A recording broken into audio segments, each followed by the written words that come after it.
Thanks everybody for being here. We're going to get started in about 2 minutes.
It's not on. Should I start over or are we good? Yeah. All right, we're trying again. Okay. I call to order again the September 11th, 2023 business meeting of the Cincinnati Board of Education. We welcome everyone and request everyone in the audience to silence your cell phones and electronic devices. Ms. Wagner, would you please call the roll? Bolton. Present. Mr. Craig. Here. Ms. Jones. Here. Dr. Moffitt. Here. Mr. Morosky. Here. Mrs. Weinberg. Here. President Lindy. Here. Members of the public who wish to speak may do so by clicking the chat button now if you're online. The chat feature will be open for your requests for 5 minutes. Please submit your name, your affiliation, your school community, your topic, and your contact information if you'd like a direct response to any questions you might have. 2 quick notes to mention tonight before we move on to our item B. Hispanic Heritage Month starts on the 15th of September, so that's Friday. I want to express a thank you to all of our educators who helped this month come alive in our classrooms, in school buildings, and offices. Also want to share that the Jewish New Year starts also on Friday, and wish a Shana Tova to Jewish members of the Jewish community. As we move to item B, for our board priorities, I want to remind folks that since really January of 2022, as a board, we have said in advance together what our priorities are for every 3 to 6 month period. And we've done our best to focus our time and energies on those priorities. We've done this probably at least 4 times, I think. with varying lengths on them. Our most recent set of board priorities expired in June. And at last week's committee of the whole meeting, I had asked board members to do some thinking about what our priorities should be for this fall semester. So we're going to spend a couple, not long, but just a minute or two, giving everybody a chance to share what they have been thinking about. We will not tonight narrow necessarily to what our final 3 to 5 will be for this fall semester. We'll likely do that at our next meeting, which comes on Monday. But I wanted to give a chance to keep that process moving today. Just a couple other pieces of framing here. On August 30th, we spent a half day working with our governance coaches from the Council of Great City Schools. And one of the most, for me at least, influential things that happened was Ray Hart, who's the head of the council, said to us that what happens in the boardroom is echoed in the classroom. I'm just going to read that again. What happens in the boardroom is echoed in the classroom. And that how we operate up here can be a powerful way of setting culture for an organization. So as we as a board make sure that we're clear on and focused on what the most important things are for children, we can play a helpful role. So we help that culture be one that is clear, strategic, and focused on what matters most. So for tonight, and we can go in any order, I just want to follow up on what I shared at our last meeting, which was to hear from everyone what feels most important to you for how we as a board spend our time during this fall semester. So the prompt again is in a minute or two, share what you think are the most important ways that we as a board should be spending our time between now and the end of the semester. And I'm just going to write these down. Is there anybody who would like to go first?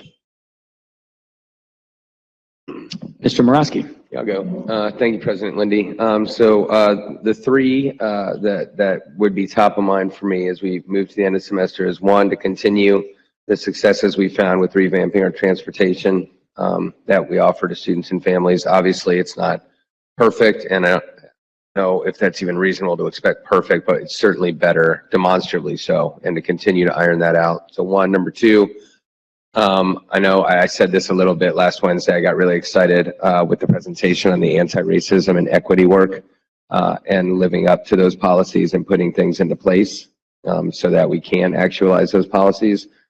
I obviously don't know what that means by the end of this period of time. The administration and people who are much smarter than me are tasked with that, but continuing to focus that work and whatever that next benchmark is for that work that we saw last Wednesday by the end of semester, I think I'd like to see on there.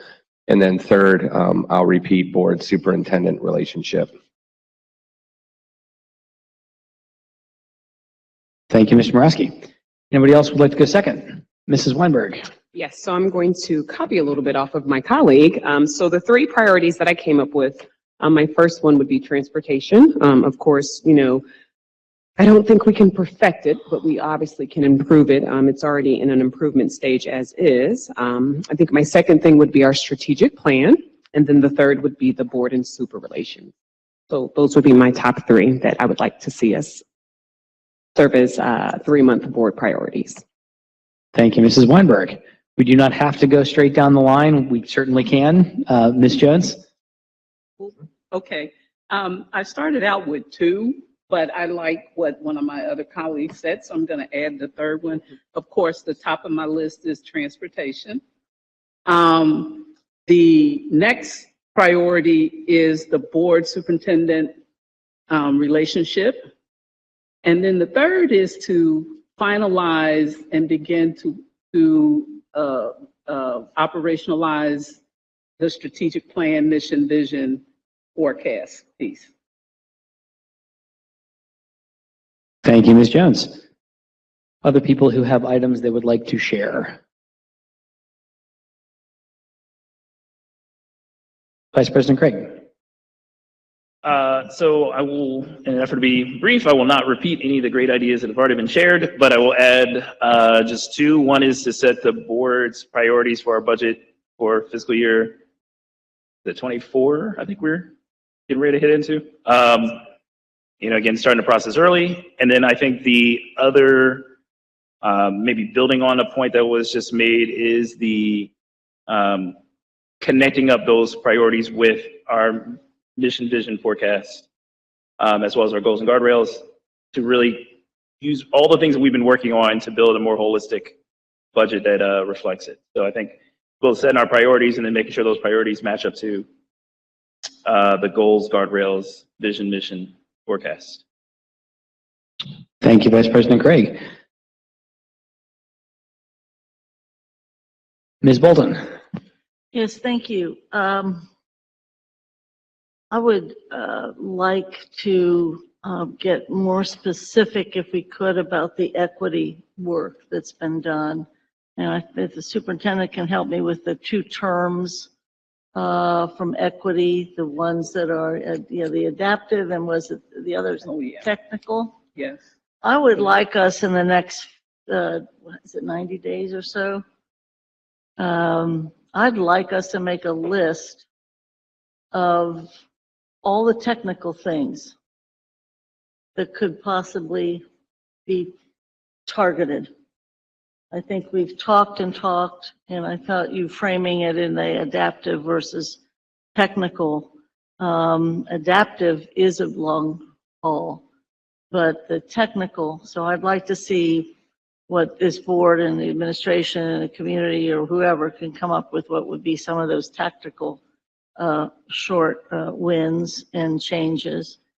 On the long term, I think in the next few months, the next several weeks, the board's going to have to come to grips with some of the things, many of the things that are coming out of ad hoc.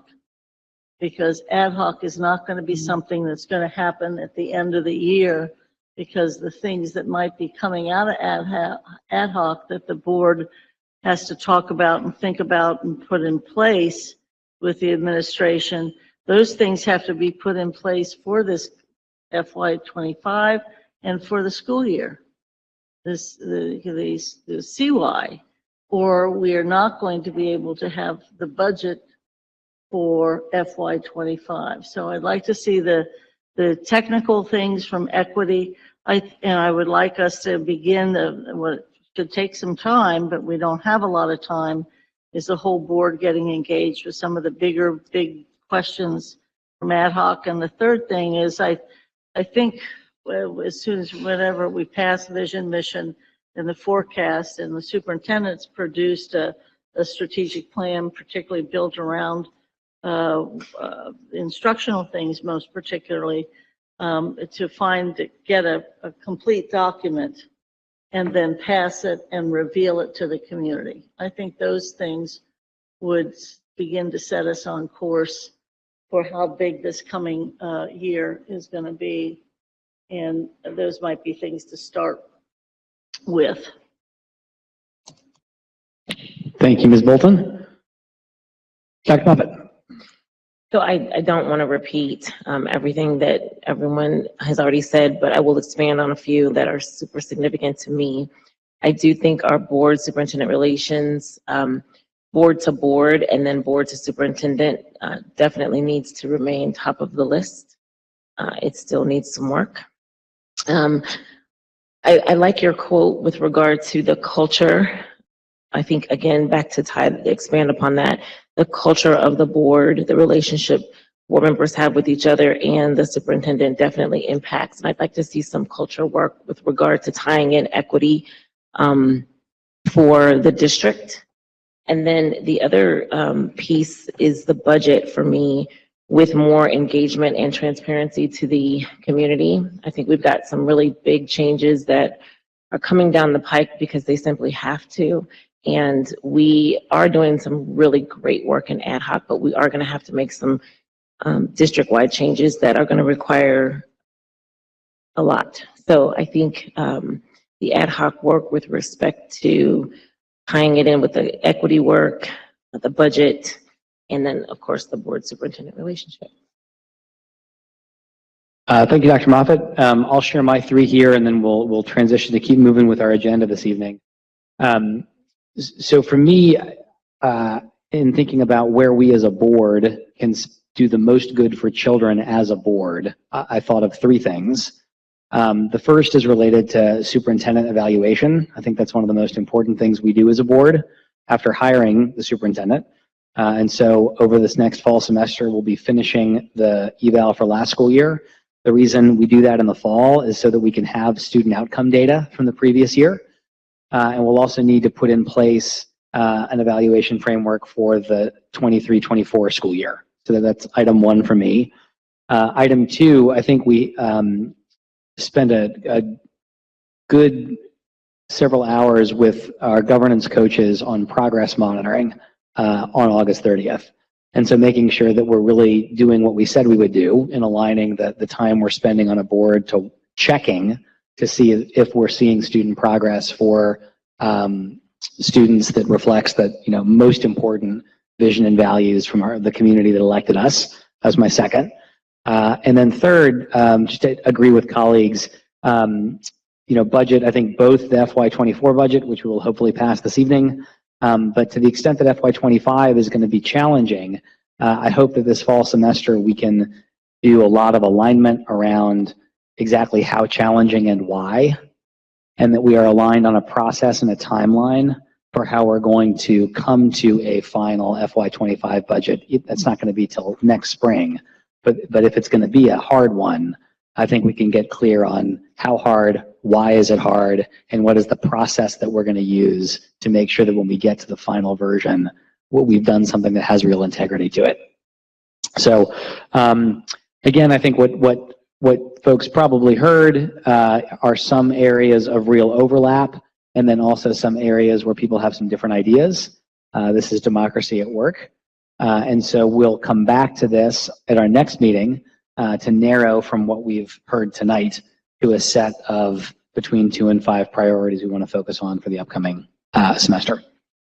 So with that, we're going to turn it over to item C, to our superintendent for any updates this evening. Thank you, President Lindy. Just very, very quickly, during our last meeting, we did give an update with slides on transportation, and just wanted to follow up on one other area that was raised after that presentation, just for the purpose of clarity. So as we know, transportation is an ongoing work in progress. We do know that this year we've had a lot of success in transportation collectively. Our goal is perfection, but I think all of us recognize that perfection is not something that any of us have achieved. So we continue to work through that process, and we make sure that we refine, we follow up, and we get the information that's necessary so that we can address the issues that do arise.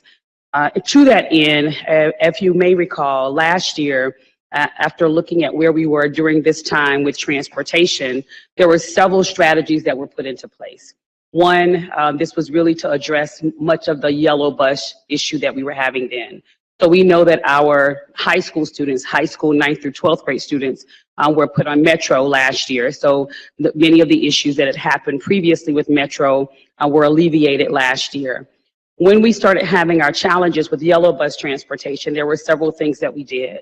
One, we offered families of our 7th and 8th grade students that were on yellow buses the option or the opportunity to ride the Metro. There were several of those families that took that as an option for them.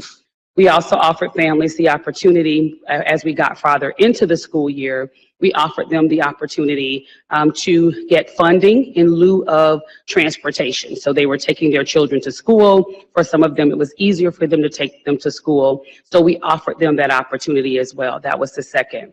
The reason that we do those, and the third is we really work with families quite a bit to be clear on who was riding the bus. One of the things that we do, and this is something that we really need to make sure that we review throughout this year to determine if it is a practice that we continue, reroute all of our students right now to the bus, whether those students have ridden the bus in the past or not. That's problematic because there are a lot of students that have not rode the bus that we're routing to the bus, and then it takes a period of time to get those students off of the bus roster. Why is that important? Because the change in one student, and I'll give an example that I've given before, that we had one student that was moving onto the bus. The change in that one student caused every other child's route to increase by 8 minutes, just the change for the one child. So it's really important that we know if students are riding the bus or if they're not riding the bus. We do get that information ultimately from the drivers. The drivers monitor the students that are coming on the buses. It does take longer into the school year for that to happen. So this year, as we did last year, we sent notice out to families for our 7th and 8th grade families. If you would like to move from yellow bus to two things. If you would like to move from the yellow buses, please let us know. Or if you're not riding the bus at all, please let us know. What then happens with that is our transportation teams follows up with those individuals to verify that through that survey, that's actually correct, that they didn't select the wrong button, or they didn't really mean that they didn't want to come off of the bus. And so there's a verification process for that. So right now we have about 400 families that from that survey process shared that they would like to transition. They're not on the bus, whether that means transitioning to Metro, or whether the parent is taking the child back and forth to school, or they have another arrangement for what's happening with them. So we did want to make sure that we clarified that, because there was some misconception about that. It's really an opportunity for us to be efficient, because if we know that students are not on the bus, then we are able to further refine the routes for everyone else. Right now, we have about 8 routes still, 8 to 9, and it can vary. We have about 8 to 9 routes that we're still working through.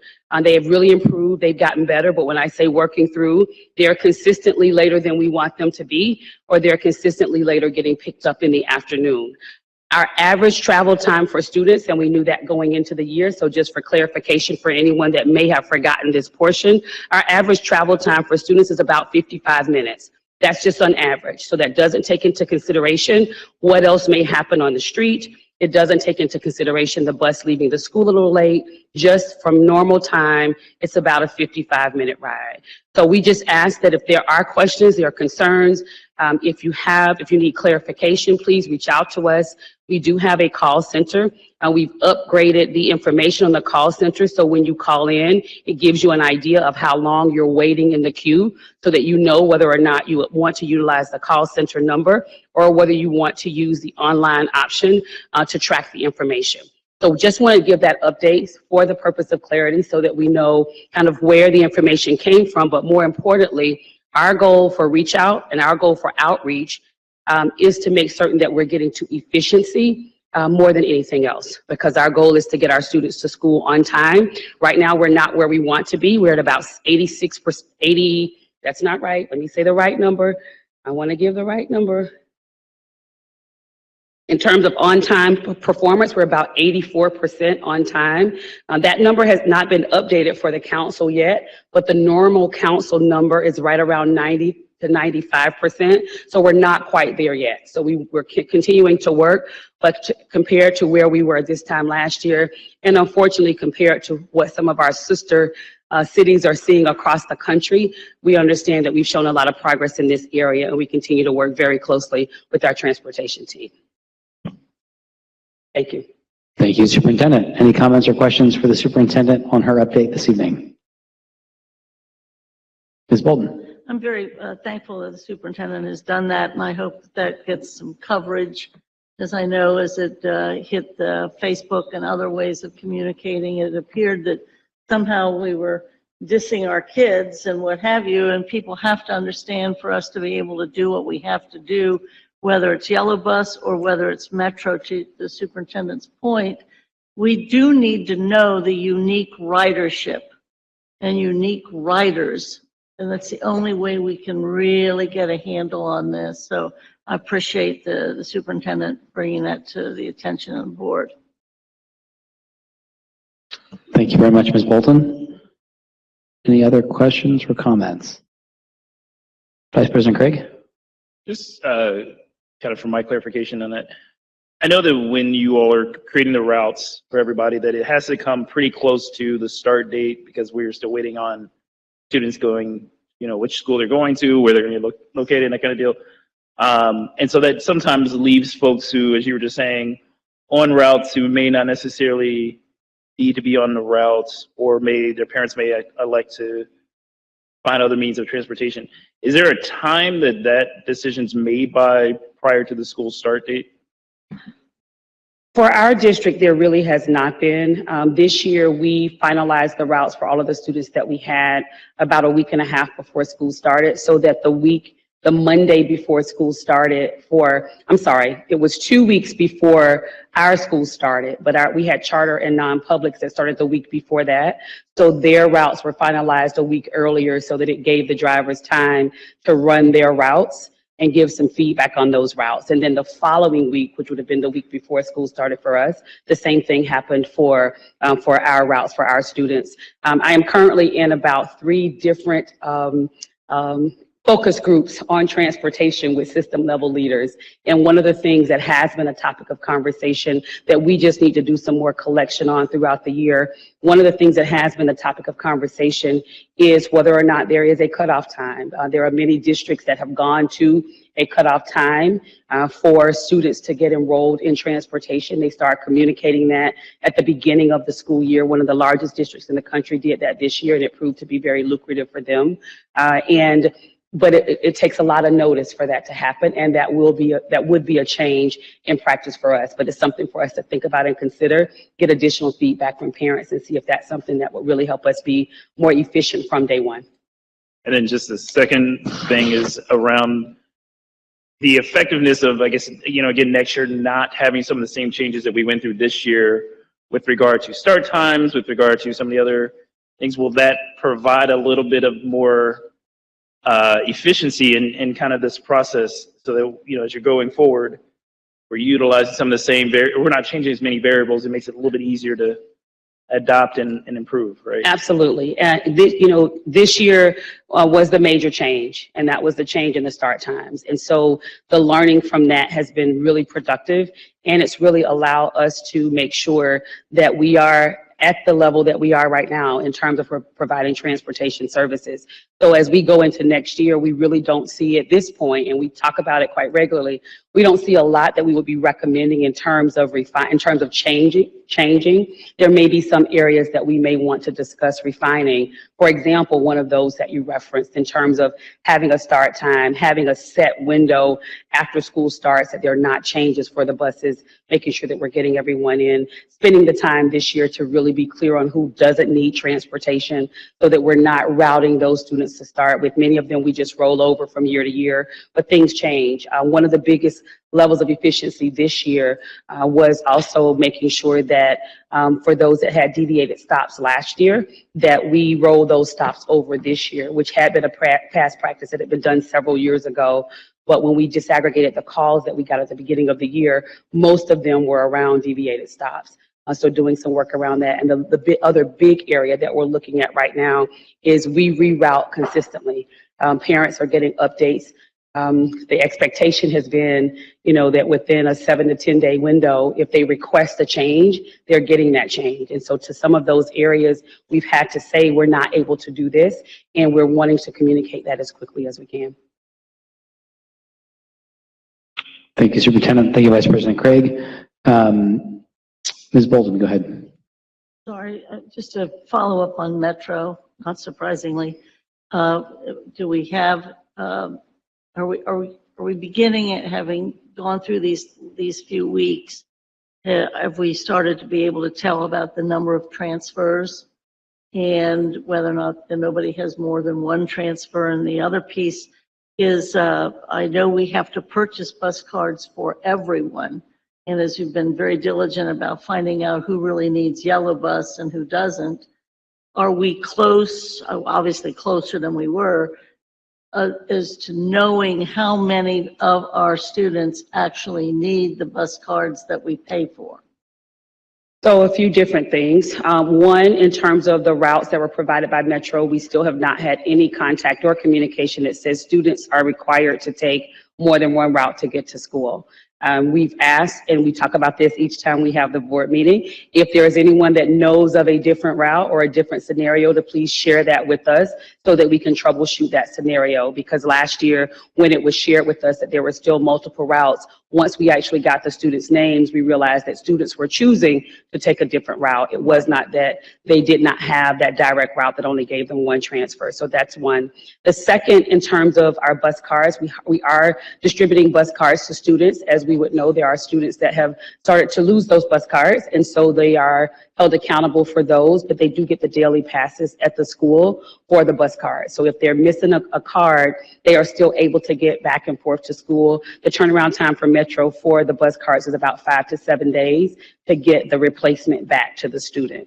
The thing that came up, and this was a conversation that I had just recently with President Sellers, is that there are some students that there are some teachers that believe that students haven't reported to school yet because they don't have bus cards. The concern at this point would be we're a month into school. And so at this point, we need to be following up with those students, following up with our social workers with those students, because at this point, we went a little bit longer this year than we did even last year. But at this point, students should have their cards in order to ride the bus, and they're riding the bus at the times that we have identified that they can ride the bus. So we're continuing to work through that as well. We do expect, in terms of our reports that we get from Metro, we do expect to start getting those in October so that we'll be able to start sharing those out with the board as well on the unique ridership. And I think the fourth to that is, we may recall that we are doing our invoicing differently this year. So this year we are only paying for the cards that we get. We are not getting all the cards and being reimbursed, but we are paying as we go, which then allows us to be even more efficient with the way that we're purchasing our cards. Thank you. Thank you very much, Ms. Bolton. Before we keep going, I just wanted to check to make sure I heard a number correctly that you were sharing, Superintendent.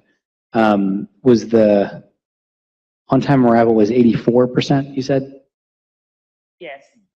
It's actually 83.9, but I did round it to 84. 83.9 rounded to 4 makes sense to me. My colleagues know I've had some math errors myself in the last hour or so. We'll just leave those alone. I was just clarifying, I think if I'm right, that's higher than last year. It is higher than last year, and we would expect for it to be because we're not having the challenges this year that we had last year. And that is also with over 95% of our buses actually reporting with the GPS as well. Yeah. So not only are we monitoring that what our start time, what our on-time performance rate is, but we're also monitoring our GPSs, because we did have some buses at the beginning of the year. They had an upgrade, a technology upgrade, and so it wasn't giving the connection through the GPS. We met with the teams, they worked that out, so we're able to respond from there. Yeah, and that's great, and I'm delighted about the GPS and the comprehensiveness of that data. I just wanted to pull that out because I think, particularly in education, there's always a next challenge we have to figure out, and on the one hand, that's true.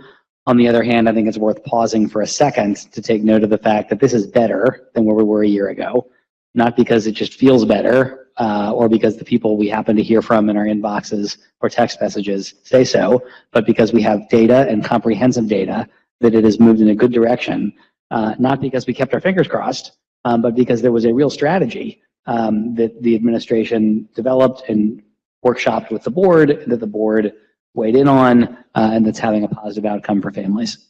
And I do want to recognize, and I appreciate the feedback as the board has also provided feedback, but I do want to recognize that for those families that it's still a challenge, that's a problem for us as well. So we want to make sure that we're not just saying, it's okay, everything else is fine, so we're ignoring this part of it. We're making sure that we're continuing to monitor and get to the root cause of what's happening in terms of why, outside of just your normal challenge, outside of an accident on the road or outside of a driver being out and there's a backup driver, if there is consistency there, we're working with our teams to get to the bottom of what the issue is, what is the root cause, so that we can alleviate the problem for the family. So I do want to make sure that we're cognizant and we are respectful of the fact that there are some students and there are some buses that still have some challenges, and we're working to mitigate that as much as possible.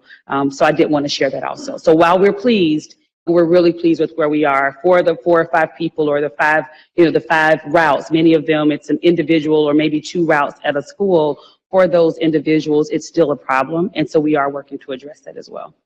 Thank you very much. So we'll keep moving then on to item D on our agenda this evening, which is hearing of the public. Each speaker this evening will have 2 minutes and will direct all comments to the presiding officer. Once a request to speak has been granted, if you're online, you'll be invited to enter. Before I read too much further, do we have online speakers this evening? We do. I'll keep going. Please provide your name, your affiliation to the district, your school community, your topic, and your contact information if you'd like a direct response to any question that you might have. Please click on the camera icon to go interactive. This request is consistent with board protocol, and we appreciate your help. In the unusual event that someone is not willing to follow this protocol, we reserve the right to end that person's time. Again, each speaker will have 2 minutes to speak. When the timer goes off, your time is up. Please refrain from discussing any personnel items. After speaking, you will briefly see the welcome screen again as you transition back to the live stream meeting. Finally, we ask that your public commentary be respectful to all listeners. Thank you. We'll start. I have just one person in my list tonight, which is CFT President Julie Sellers. And we will start with our online speaker.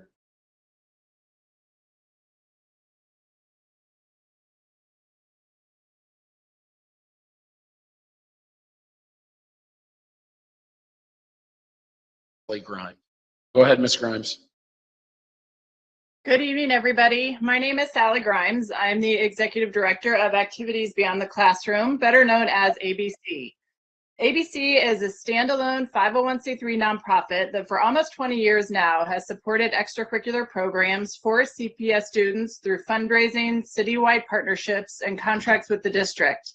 ABC's programs include athletics, arts, wellness, world languages, and more. Our staff includes 16 athletic directors, 13 resource coordinators, plus specialists in program management, fundraising, financial management, and operations. ABC receives over $2 million in donations each year to support extracurricular activities in CPS. And thanks to donors, all of our programs are completely free to CPS students. I think that's worth saying again. Thanks to our donors, all of our programs are completely free to CPS students. Before I give examples of how donated funds are spent, I'd like to invite you to 3 events in the coming month.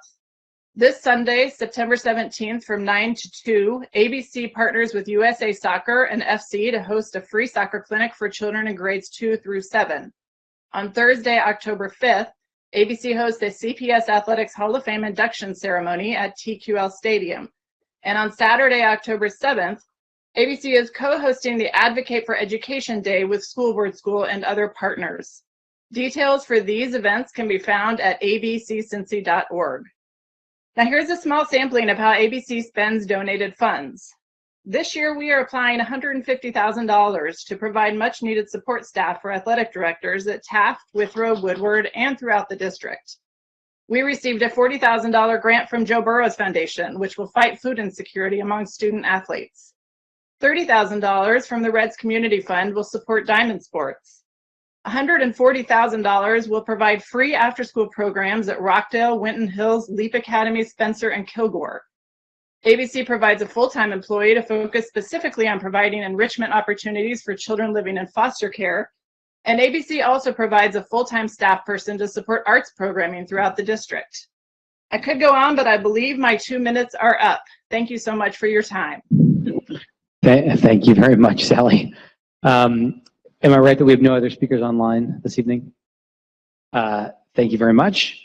We have one in-person speaker this evening, which is CFT President Julie Sellers.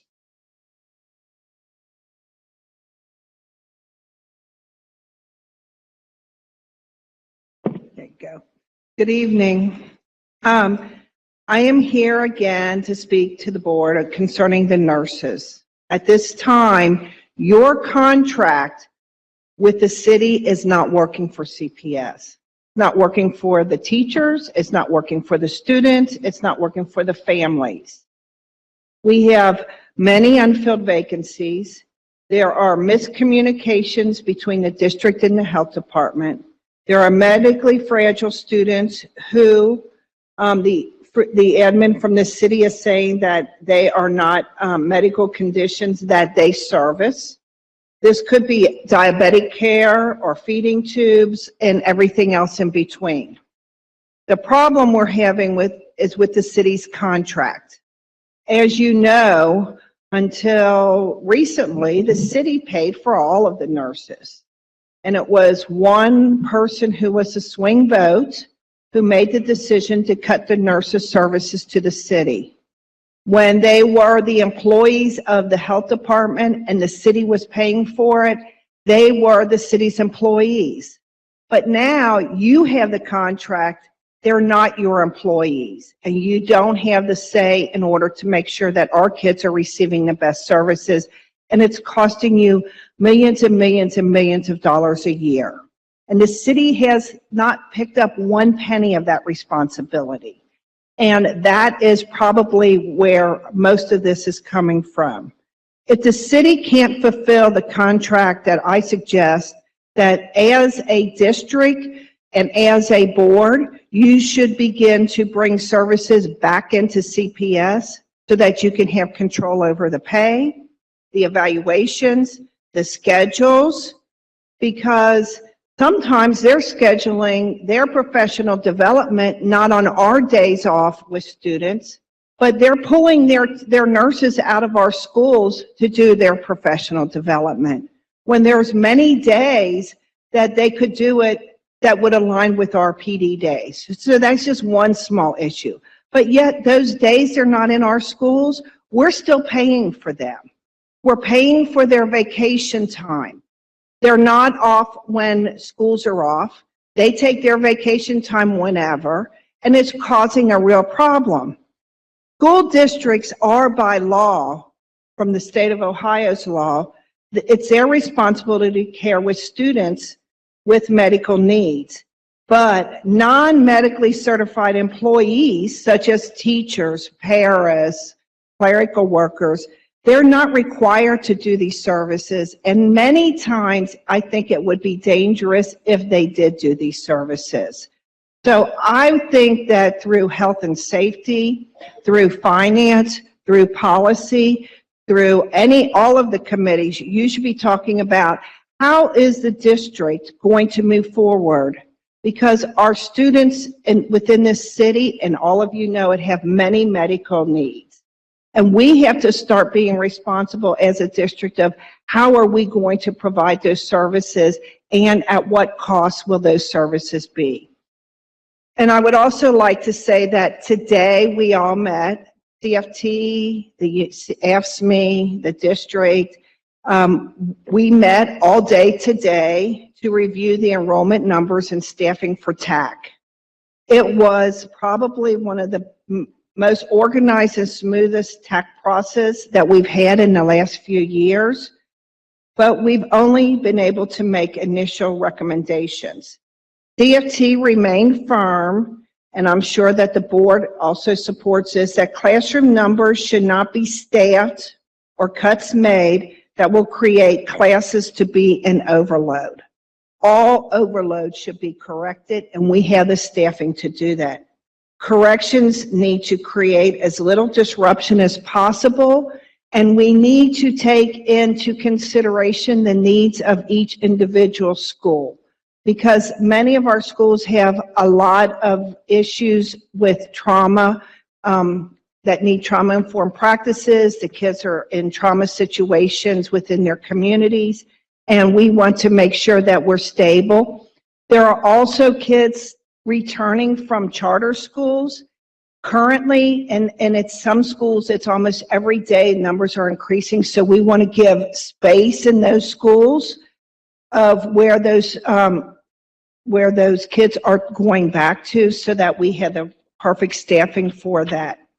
And then the third thing I would like to talk about is just last week, I have been working with AFT for a grant to support Woodward School, and we were approved of that grant last week. We have been working with CYC, the resource coordinator, who's the director over the CYC, the PLICI, the teachers, the administration, everybody's on board with this grant.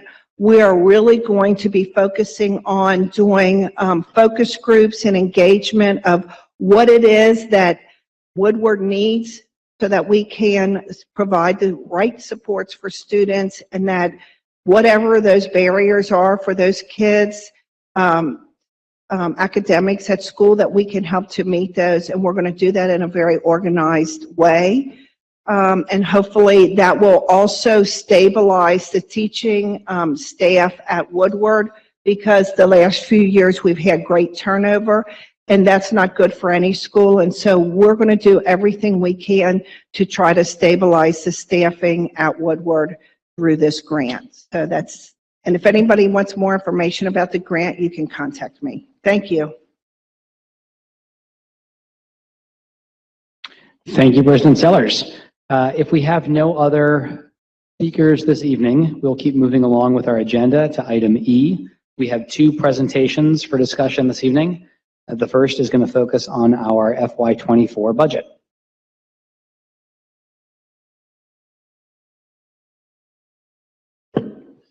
We didn't have a prepared presentation. We were just responding to the board's request to have a discussion and be able to ask more questions. I do have a couple slides that help explain the preschool expansion financial issue when that comes up. Thanks, Treasurer Wagner. So it sounds like what would make sense is if we just ask board members what additional questions they have coming out of last meeting's presentation. We can also put up the last presentation if you would like for us to do that and ask the questions from there, since all of the documents are linked in that file. That sounds great. Rob, Questions from okay? board members? Ms. Jones. Al, is this discussion different than the resolution number 2? So this is an opportunity for any questions about the budget at all, and then we'll vote to approve of that. Well, we will vote to approve an annual appropriations resolution. Are they the same, or is it different? So there are 2 ways of doing the same thing. We could, the way it's set up on the agenda is this is for anybody to ask questions. Then we have a vote coming under resolutions. The second equally good way to do it is to have someone introduce the appropriations resolution, second it, and then have discussion. Because this was a bigger item, the thought was it warrants more space. But now is a great time to ask any questions that anybody has. Mrs. Weinberg. Yes. My question would be just to get some clarification regarding the preschool promise. I know I had a couple questions regarding that. Rob, can you quickly pivot to the thing I sent you today? So while we're pulling up that information, just to add a little more context as we're beginning to talk about a preschool promise from last time, and then our treasurer is going to go through some of the individual slides that we have some recommendations around. So during our initial budget presentation, we presented to the board our best thinking around a balanced budget. One of the questions there was our preschool promise team requested additional funding over and beyond the agreement. And so because all of those funds come from general fund, we did not recommend approving that and removing that from the overall budget. And there were some questions. There have been a lot of questions since then. And so we do have some recommendations around where we could possibly go with that as we think about what we do next. But we know that a huge part of all of that is making sure that we get to an updated master agreement, because we don't have a current master agreement. So therefore, we are operating within the guidelines of the last master agreement that we have. And that request is where what would look like additional funding came from, but it's really funding outside of the agreement. Oh, thank you.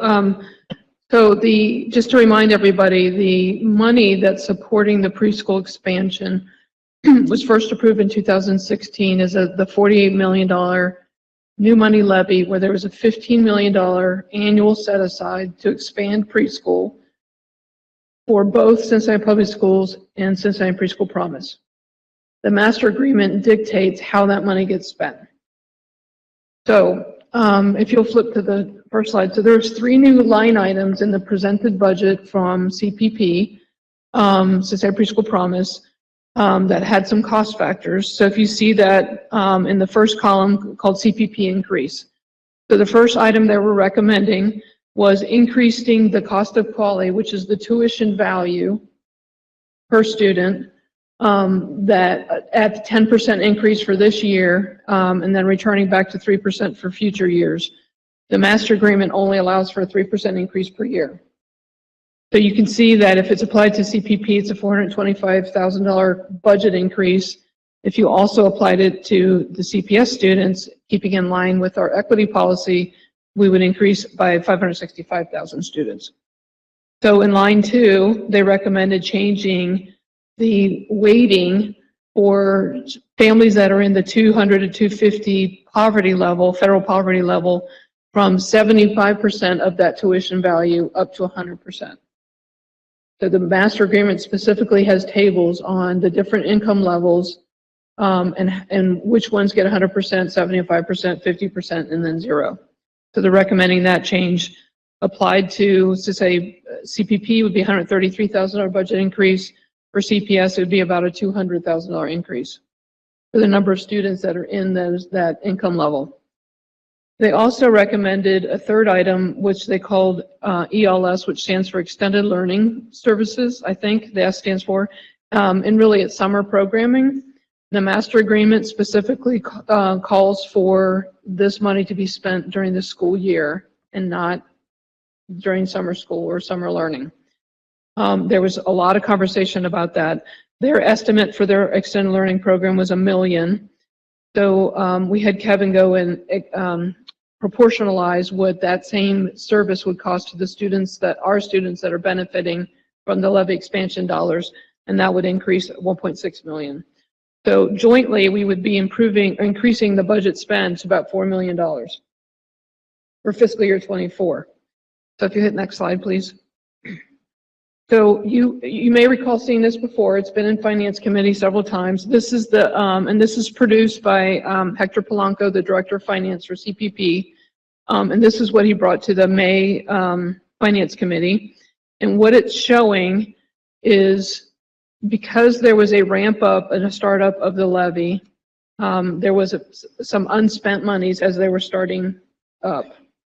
Then during COVID, both organizations really underspent their budget because there wasn't enough students to spend it out.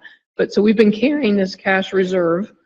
And at the end of fiscal year 22, you see in the green, the cash balance, cumulative unspent funds was $22 million. And then in fiscal year 23, Hector was forecasting that we would reduce that unspent value by 20 million. Because we're spending, both organizations have expanded enough that we're overspending the $15 million revenue that comes in annually. So now we're starting to chew into that savings account. So in May, he was recommending that we would run out of that underspent cash in fiscal year 26. So we would not be able to fund a full year of fiscal year 26 if we continue to spend the money we were spending at the same rates. And then, so next slide. You don't mind. So we received this about 2 hours ago, and I didn't have time to update the next graph with that, but it tells the same story. So because of the new increase in spending, we're going to run out of cash a year before then he anticipated in May. He only applied that increased spending to both organizations for the 10% tuition increase, not the extended learning and not the income level changes. I'm not really sure why, maybe just didn't have access to that information, but this picture will get worse when we apply both costs, both organizations and both costs. So I just didn't have time to update it since we had a meeting that started at 4:30. But it shows you that instead of being running, we won't be able to fund a full year of fiscal year 25 because the budget will be bigger than the $15 million annual revenue that we collect, and we'll have used up that cash reserve.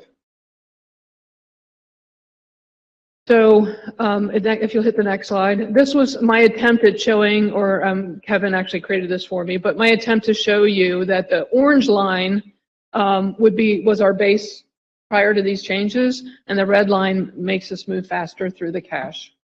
It was just a visual representation to help everybody understand.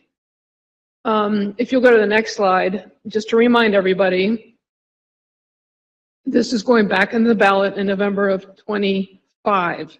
It expires in we'll stop collecting in 26. So that's the fiscal year 27 fiscal year. So we'll only get half a year in fiscal year 27 if we don't renew the levy. If we renew the levy without changing the $15 million set aside, we're still going to have an expansion problem. We won't be able to fund the expansion that we sit now without changing the value of the levy. So I'll pause there and answer any questions. I hope that was clear.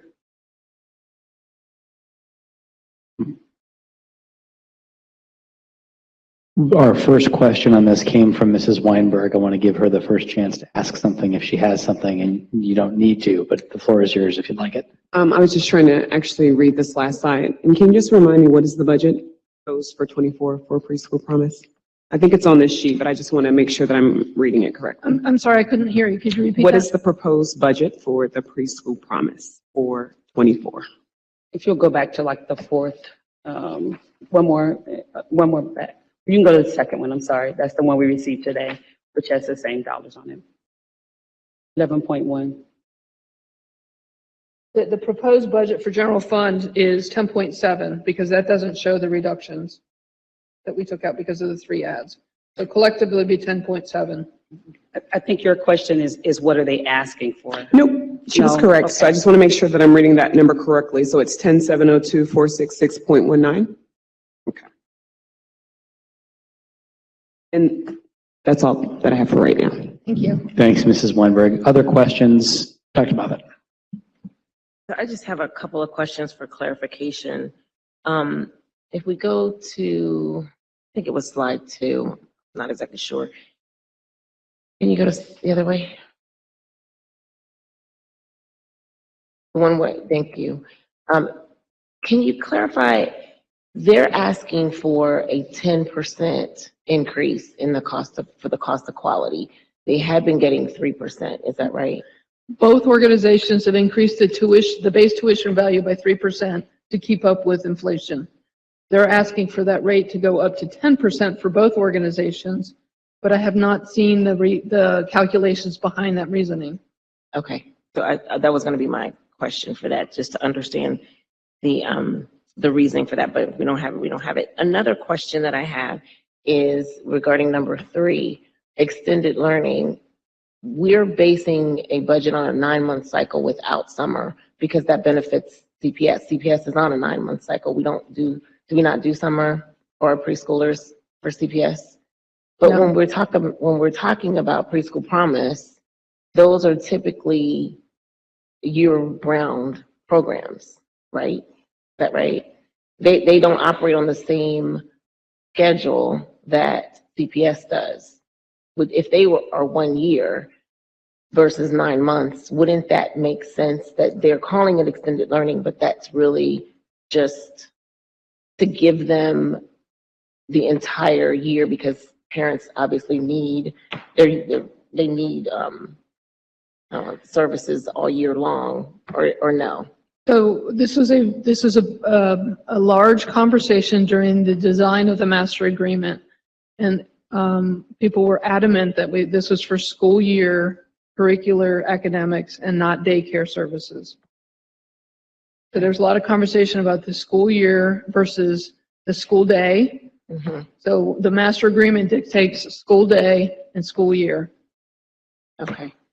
So I guess I'm still wondering, even if they were to take their curriculum, or is it even possible to take their curriculum and spread it over 12 months? What is the justification for their extended learning? If it's not daycare and it's really curricular, is that what's behind that $1 million? And it wouldn't be a CPS increase, or would it? I'm just trying to understand how they're asking for something for 1 year, which makes sense because they could very well be taking their curriculum and spreading it over 12 months versus the 9. And that would be the cost of that increase. Is that what's behind that? So I can't answer that because I'm on the finance committee for them, and then I don't know how they do their curriculum. So that superintendent. I actually think it's about providing the services over the summer. So I think when it says extended learning opportunities, it's just that. It's ours. We operate right now in terms of the master agreement for a school year. So both organizations operate for the school year. So this is an opportunity to offer extended learning opportunities throughout the summer, not just the school year. Okay. And they have submitted something to us regarding the master agreement revisions. Is that right? Yes. Thank you. So we did get that. So and again, I know you haven't had time to really look at that, but in their, It's the same information. there were some red lines in there, I thought, right? Oh, other Okay, I thought there were some red lines in there, but I'm sure we'll get more answers a little later, but thank you for that clarification. Thank you, Dr. Moffitt.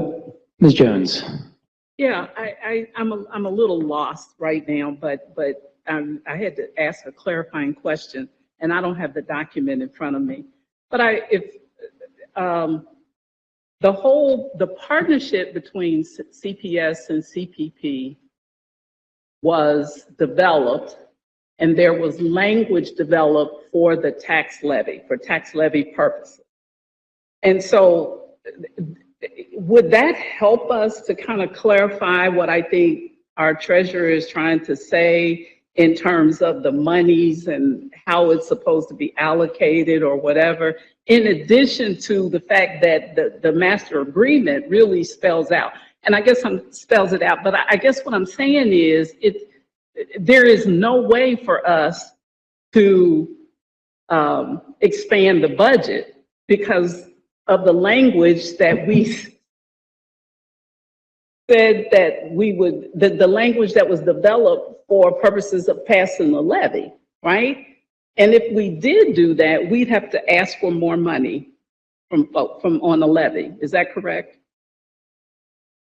So that is correct. So my responsibilities is to fund what's in the master agreement and things that are new. I don't have the authority to do that, to budget for it. Right. Without both organizations negotiating a new contract with both boards approving it. Gotcha. And so we don't have that approval from our boards. So, but yes, the $15 million set aside was for preschool expansion only, so we can't divert it to K-12 kids or anything. And it's to be shared by both organizations. Right. Well, the requested budget collectively was over $19 million, just as it was last year. And if you recall, last year, we had to increase our appropriations because it was a $4 million additional request above the annual resources. But now we had the cash reserves to help pay for that. But if we continue to add new costs to that, what we're currently doing, we're going to move through that faster than we think we are. And we're in the end of the year, the last year of that levy, we won't be able to fund the students that we're now serving. Okay.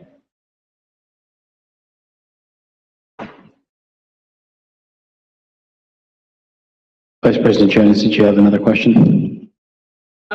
We can come back to it. It's okay. Yeah, I'm okay for now. Other questions? Ms. Bolton. I think Member Jones brings an important issue. First and foremost, if we were to do this, it would require us having both boards, the Board of Managers for CPP and this board, to strike up a new agreement. We are faced with going back to the public just to renew this in 25. You cannot go back to the public asking them to renew something that you have not paid attention to. And then you can't ask for more money if you've lost the confidence of the voters that agreed to this once and renewed it once. The other piece is, it's very likely we're going to be going to the public about other things that we need besides preschool. So the reality is balancing this, and this preschool discussion that we've been having for a couple of months, which is very, very good because this has been a great partnership and a historic partnership in this state.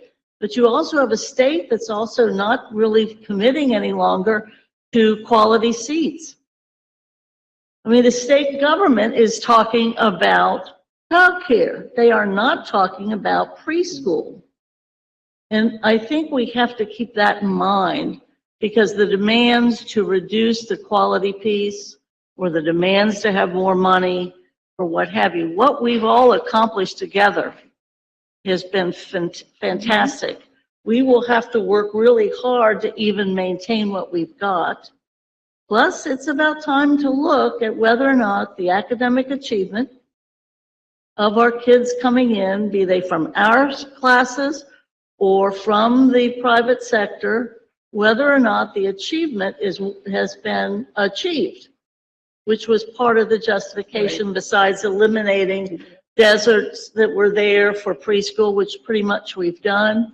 There's those sorts of things. It's a big, big issue, but I would just as finance chair and I think the remaining board member that was here when all of this was being done, and it was hot and heavy and rough.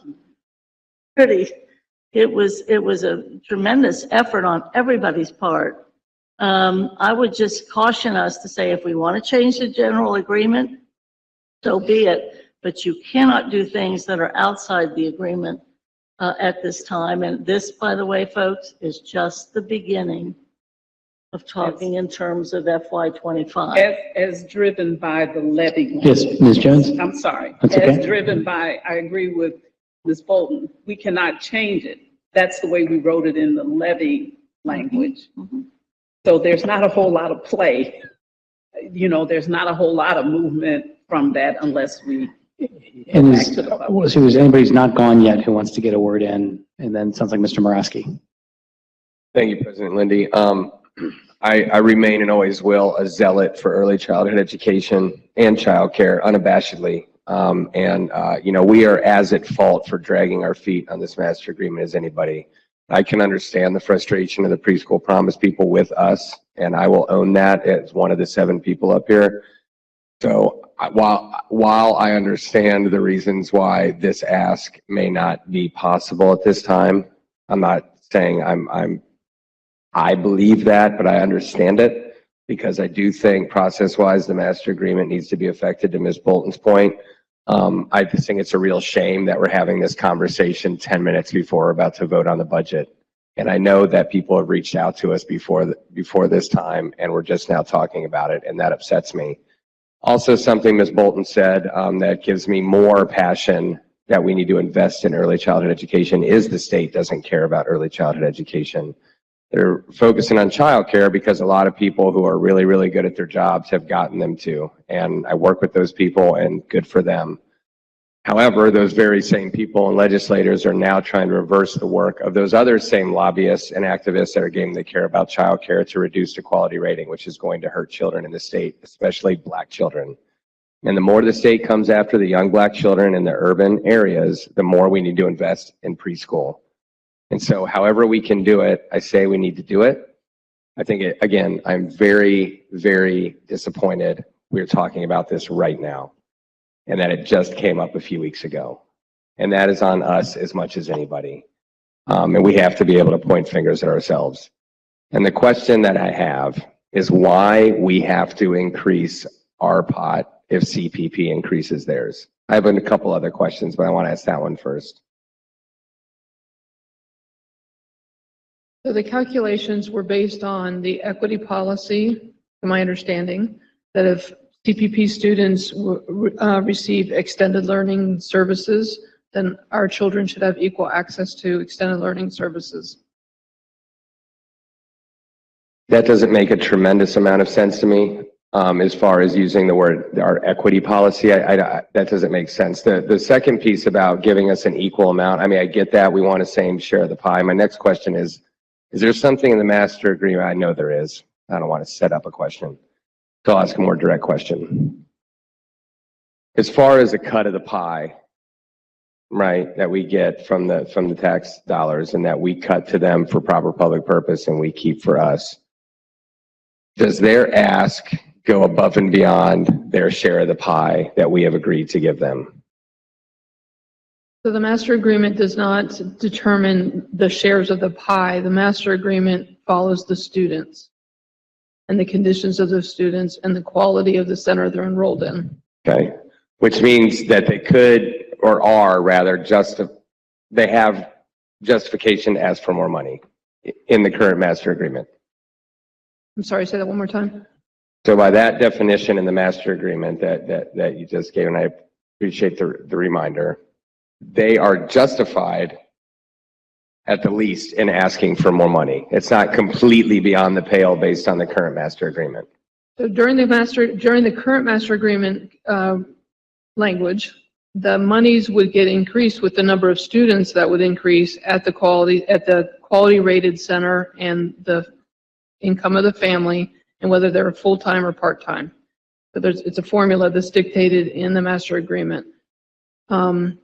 Expanding to a different income level, or my understanding, one of the asks in the new request and negotiations was going to quality center 2. So we fund 5 and 4 for tuition assistance, and the other ones get quality improvement coaching money so they can get to a higher quality rating. They would like to lower that to a 2-star. In years past, I don't know if it's part of this agreement or not, but at one point they asked if they could start including 2-year-olds. So I don't know if that's in the current ask or not. I'm not suggesting that, but those are the conversations that we should have in a public setting, the public forum, and if agreed, put them in the master agreement so that we can then follow those rules.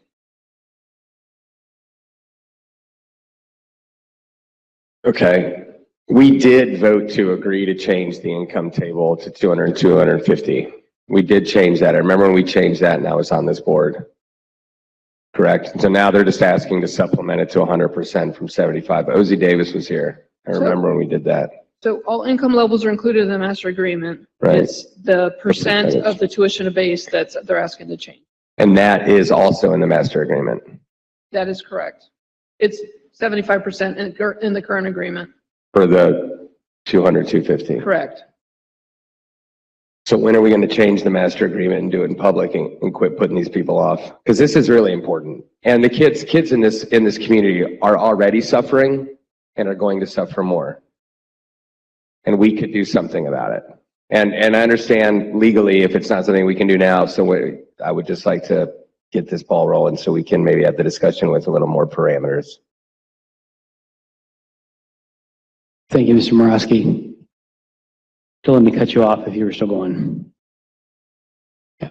Well, I wanted to agree, I think, with everything you said, and I have some questions I'd like to ask as well. I think everybody get a chance to go first. Vice President Craig, and then I'll go after.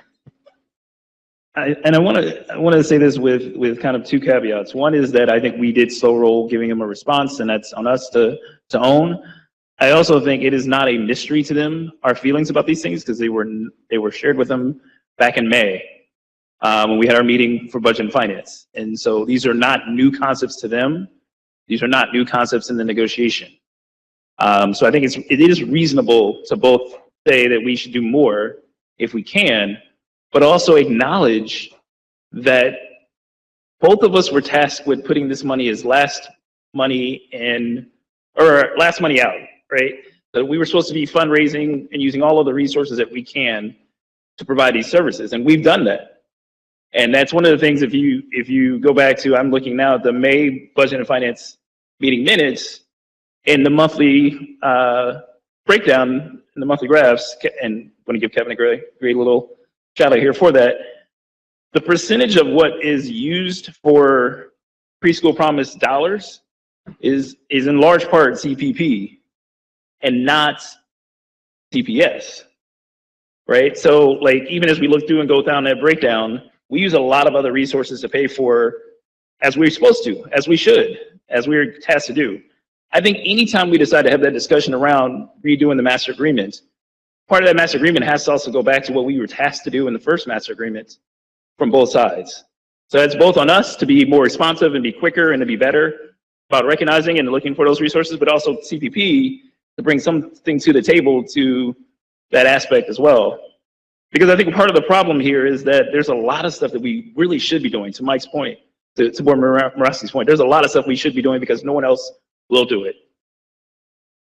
But that doesn't mean we do it by ourselves and we're the only ones that have to figure it out. Because I think if we go back to the public and say, we now need 19 million a year to fund preschool promise for both sides, part of the thing the public's going to ask, which is what people were asking me at different points of, well, why can't you use this? Why can't you use that? Where isn't this done? Why isn't that done?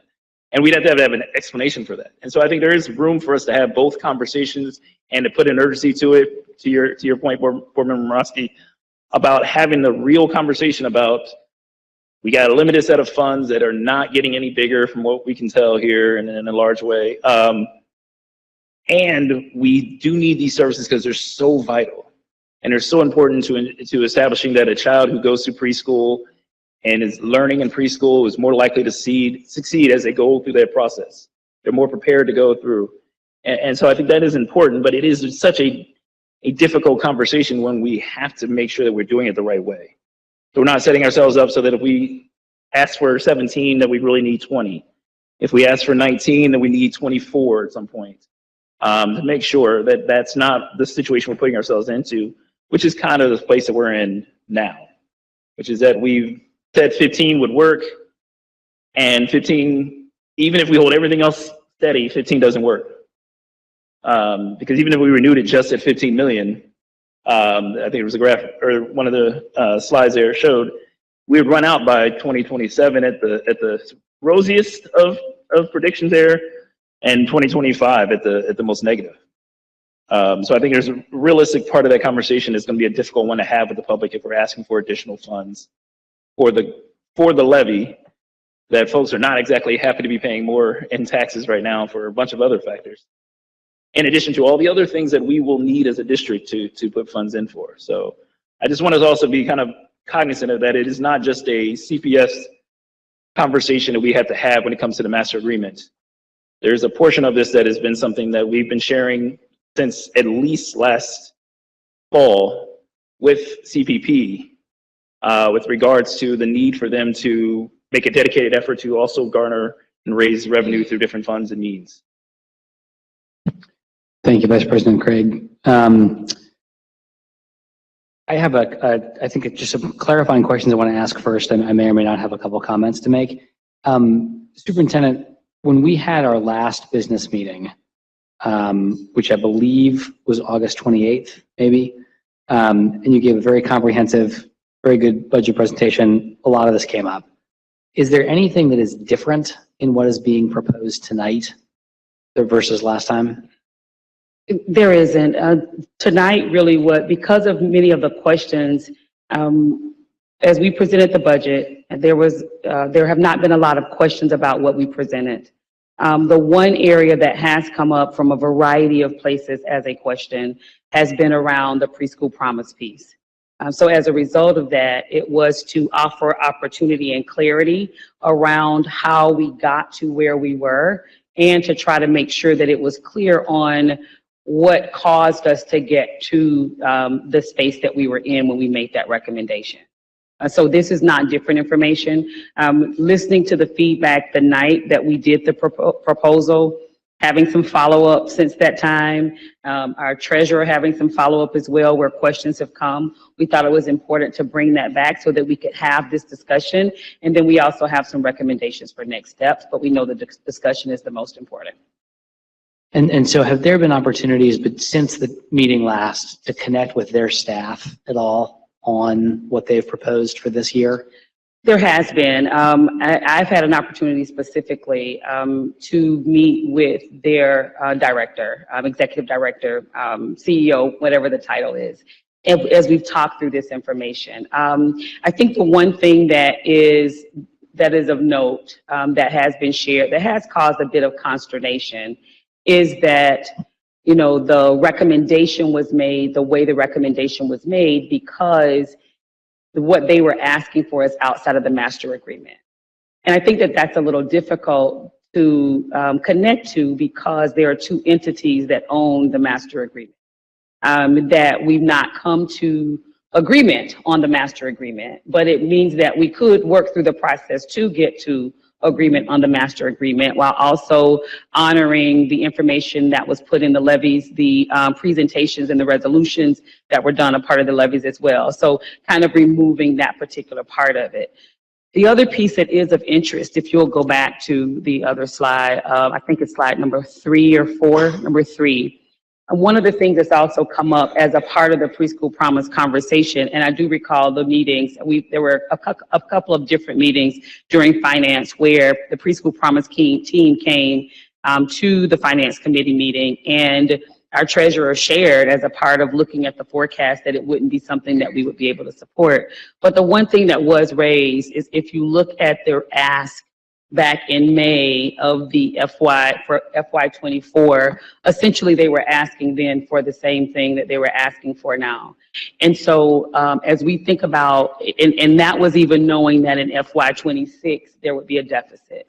So, you know, we're listening to the conversation. I think that there is even more clarity that it's really important, not just for us to move forward with this for the purpose of our students, but we owe it to our community, our taxpayers, for us to come together on where we go next. Because I also think that there are, just from some of the feedback, that we don't want to put our community in a position where they feel that they need to take sides between this is what CPS is doing and this is what CPS is doing to a CPP. That's not what we're looking for, nor is it best for anyone. And so if we'll go to the major slide, if there is something here, one of our huge recommendations is that we move forward with beginning the work on the master agreement, because that's wherein lies the major challenge.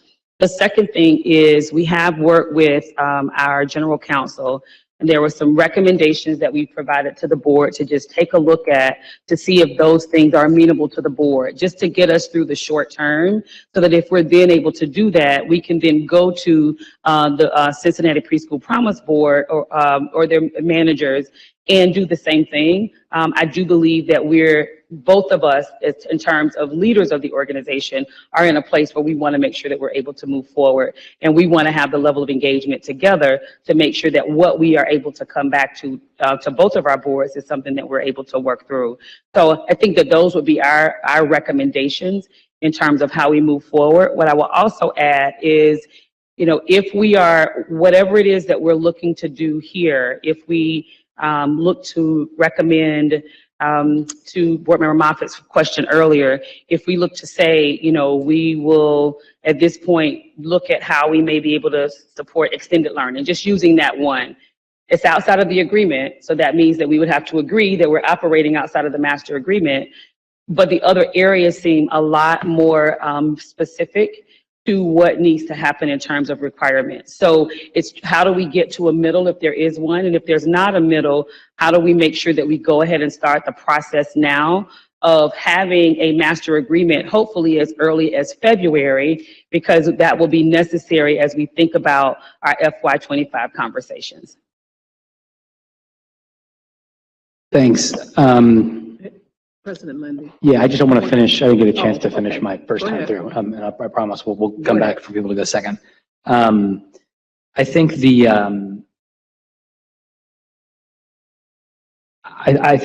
trying to figure out what all of this means for kind of where I am on this issue. I think like superintendent and treasurer, some of my colleagues have spent much more time looking at these figures and hearing presentations than I have. I think some of the things that are giving me some real concern is even if it's true, and I certainly take you at your word, Vice President Craig, that at the May Finance Committee meeting, concerns were shared with Preschool Promise about these expenses. We nevertheless chose to approve a 90-day spending resolution as though what they had submitted would be okay. It's not like we took, you're shaking your head, that makes me think I'm wrong. So here's the thing I'm worried about. And if I shouldn't be worried about this, I will stop being worried about it. What I'm worried about it is that the Preschool Promise folks reasonably relied on information that we gave them, and then started to execute a plan for a year that would then need to be unwound. And that gives me some concern if we missed opportunities to signal early and often that they actually couldn't rely on those funds. I think to describe the sequence of events, I think from their perspective, the total dollar fund amount that they requested this year is in line with past years. They're recommending to spend it differently. There's an absence of an active agreement to speak to those decisions. And I think if we have missed our chance to say from jump, no, you really should not count on that from us, then I think some of that's on us, where that ultimately leads me. I'm not sure if this is where I want to go or not, but I fully support an accelerated timetable to get to a master agreement. What I'm trying to do is minimize harm between now and then. And the thing I can't quite sort out for myself yet is how much harm what's being proposed would do. Yeah. Mr. Craig, you seem like you. I was just going to say, I'm sorry, Mr. Jones. And this will be really quick, so you can go right. And Dan should certainly correct me if I'm wrong, but we gave them a response in May that said we would not do all of these things. So it is not a mystery response that they would not have known about in May, that as they built up the rest of the year for, June and July as they're building their budget and everything else. And so, I mean, I don't think that part, we did give them a response in May around the same time, if not right after the meeting or right around the same time we had the meeting, budget and finance meeting. Thanks, Mr. Vice President Craig. Ms. Jones. I just wanted to say, because we've been talking for a long time about this, and I think we've heard where everybody's position is and what we need to do. We agree that we need to revisit the master agreement, whatever.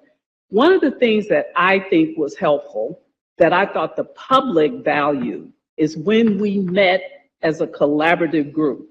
We used to do meetings with CPP where all of these issues that we talked about was done in the public realm. So people can hear, we can discuss, including areas of the master agreement and all of that. That was a topic on the agenda at that joint meeting where we could talk about these areas, because we're having these conversations in different silos, and it's not helpful. And we've got all these different processes going on or whatever. So I would suggest that we consider, at least while, I know we need to do the master agreement, but I would also suggest that we reconsider going back to the collaborative meetings. Yeah, Ms. Bolton, and then we'll go to Dr. Moffitt. I think Jones is correct about that. I think those are valuable, even if people see the difference between us, which would be fine, as long as it's in public. Mm-hmm. But I will also say that both CPP and the CPS Finance Committee have, with the exception of the last 4 months, interestingly enough, have met together on a monthly basis. And I will say that the treasurer and other folks within our group here at CPS have also been part of all these discussions. So I don't want, it's happening in a silo now. And indeed, the CPP folks are trying to get what they need for their budget from us and going to us. But the reality is we've had a really good working relationship. When this started, there was great division. And there was, watch the big monster CPS, and they're doing this, and we're doing that. So there's been tremendous work for 10 years to try to make sure that we aren't separating ourselves. And right now we're separating ourselves because there's been a request that is beyond the general agreement. And we've delayed on the general agreement, although we've responded, they've responded, we just don't agree.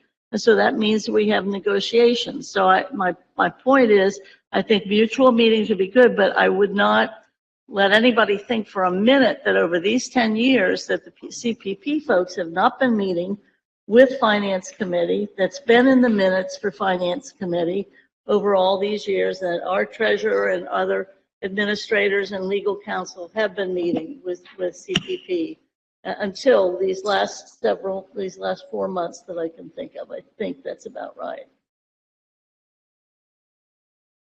Thank you, Ms. Bolton. I did say Dr. Moffitt was next, and we'll go to the superintendent.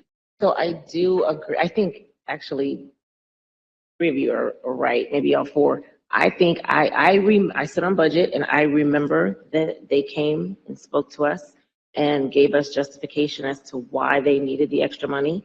They were fully staffed, and then they had increased some of their numbers of students. They only did that at budget. They didn't do that to the full board. And I also remember our council sent it out to the board members to look over what they had sent us, and it sat, and it sat, and it sat. For whatever reason, we have been busy. But I remember in May, General Counsel sending it back out to everybody saying, look this over. And CPP had actually formed a committee to kind of report to their board about the justification of their expenses. And they had done like a needs assessment, for lack of a better word.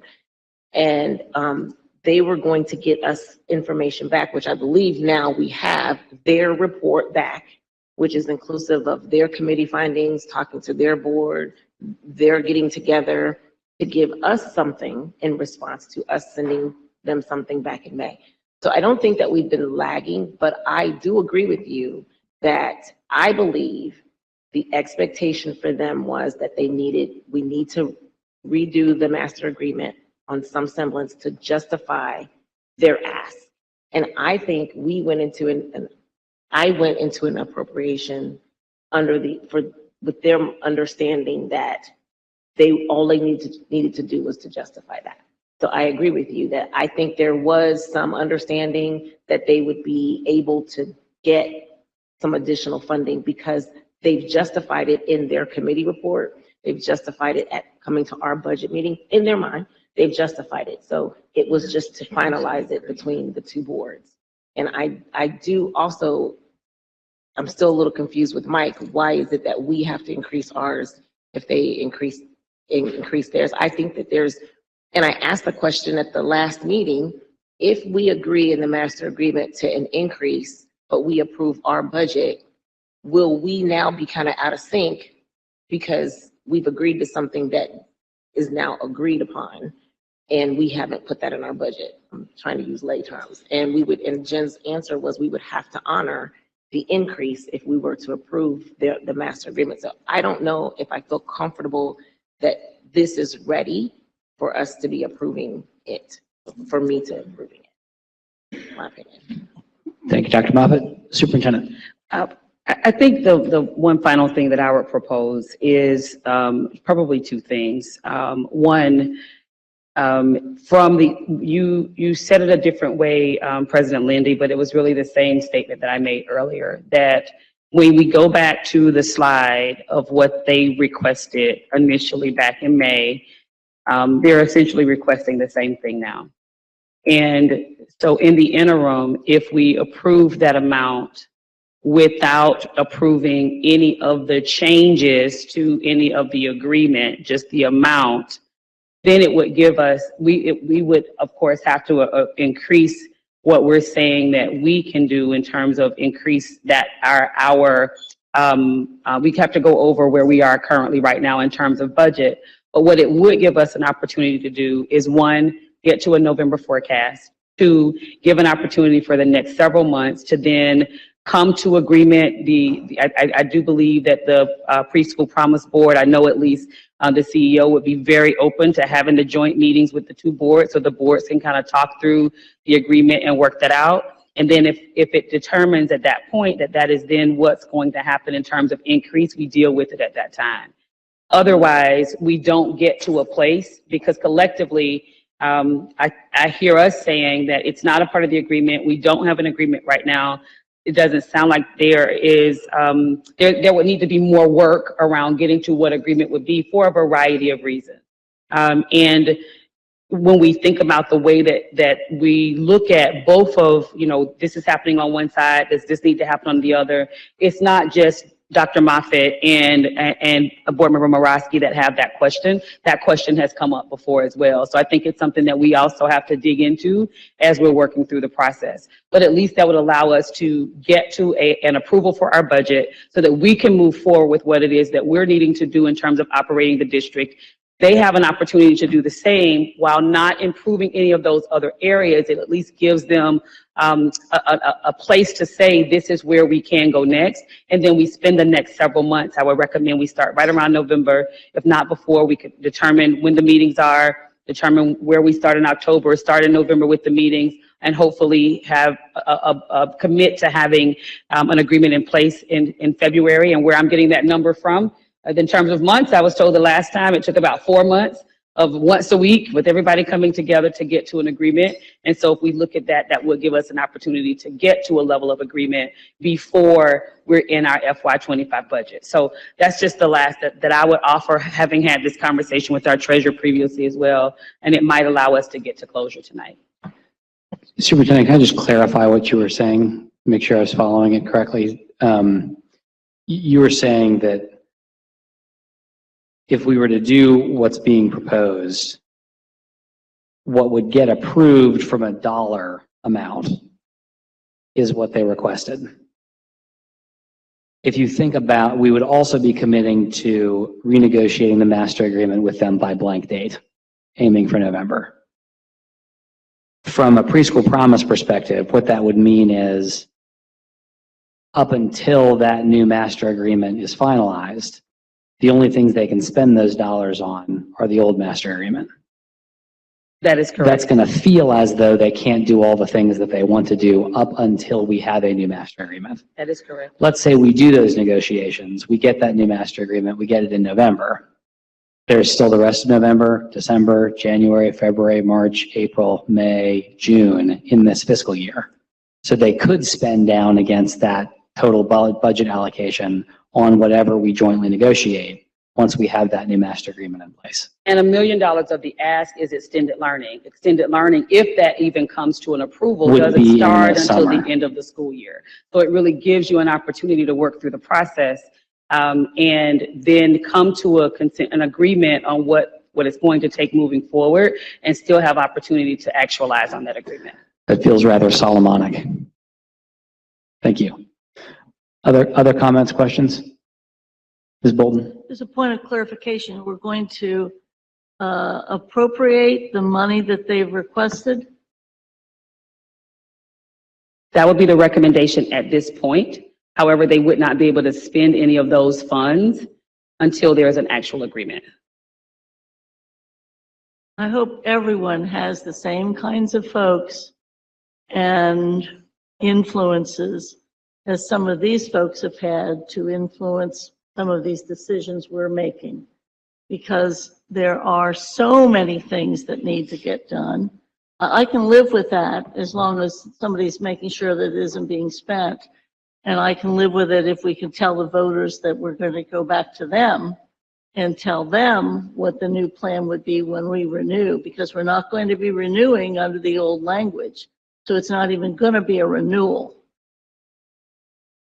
So we better think about that. But I can live with that compromise, giving us a few months to figure out what we can do about it. But again, folks, this is just the beginning. If you think this is hard, let me tell you, there will be bigger, harder decisions, dozens of them in the next several months. And let's, fasten the seatbelt. I can live with that compromise right now. But again, we're working for a renewal. So the renewal is the language and the promises we made. And that's what we're going back on 25 is in that language, or you've got a new levy. Right. Just keep that in mind. And I'm a little concerned about that. Thank you, Ms. Bolton. Mrs. Weinberg. I just wanted to end with just thanking Superintendent and our treasurer for just kind of coming up with a compromise and I guess hearing our voices in terms of this matter. I'm in agreement with Board Member Morosky in the fact that preschool promise is very important. It's important for our young children. And I guess I appreciate the fact that you all considered taking that into consideration as well. Thank you, Mrs. Weinberg. Mr. Morosky. I was just going to say, I don't know, Ms. Bolton's referring to the people that influenced me or my son's friends that he plays with in the West End whose families cannot send them to preschool without this help because they're not nearly as privileged as I am. Thank you, Mr. Morosky. Other comments, questions? Ms. Wagner? So just to clarify, the general fund budget will now be 609,902,561, and then we'll have to correct on the resolution on the floor to revise that increased value. Thank you, Ms. Wagner. Correct? Mrs. Weinberg? Can you repeat that, please? So just using round numbers, I took the recommended budget of 608.4, and I'm adding 1.5 million to it. To a new general fund budget of 609.9. And so I will have to, so that'll be revised. The budget is attached to the treasurer's report, so that document will be revised. And then I also have to change the appropriation value on the resolution when you bring it up for vote. Mrs. Weinberg, did that get you what you needed? Other comments or questions? There are a whole other $607 million in that budget if anybody has a question about any other part of it.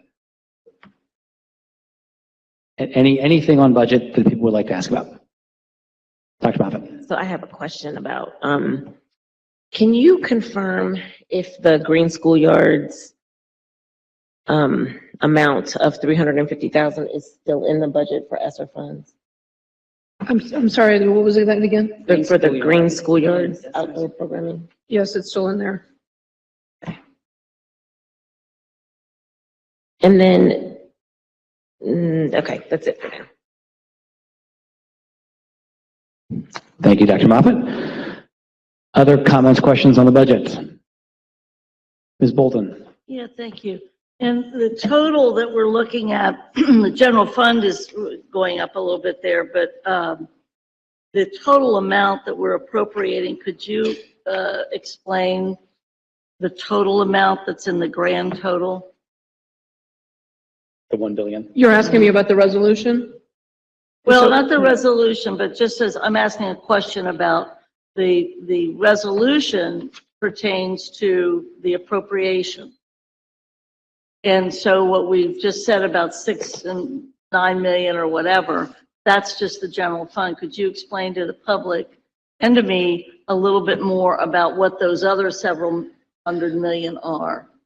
So in the K-12 industry, we use fund accounting. So every funding source, state, federal grant, and the general fund has its own fund number.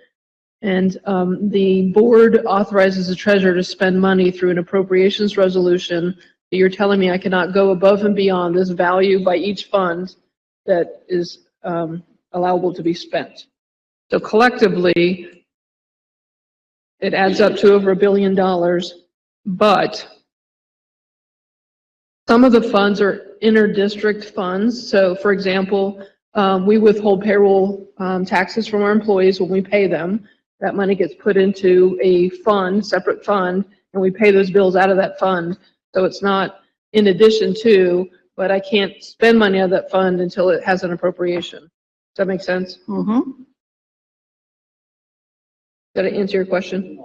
Oh, yeah. If I could just ask a few more questions for my own edification.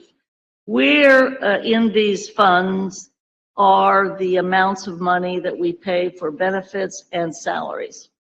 So benefits, well, salaries are throughout all the funds. It depends on where you're funded from.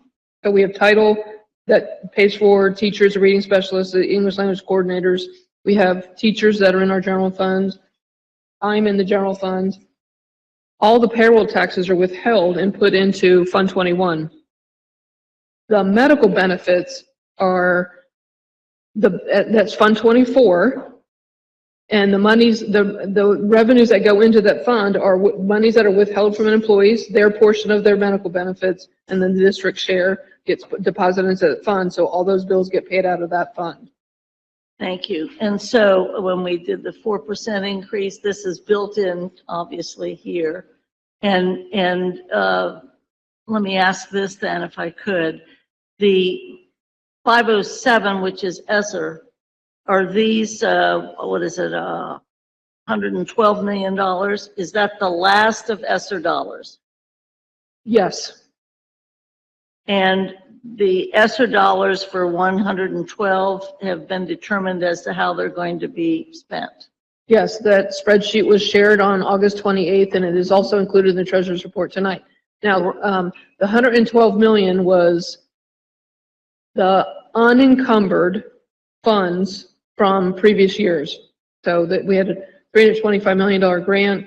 We've spent everything. There was 112 million that was still unencumbered. If any of those encumbrances get canceled, that increases that 112 to whatever, because that money will revert back to cash.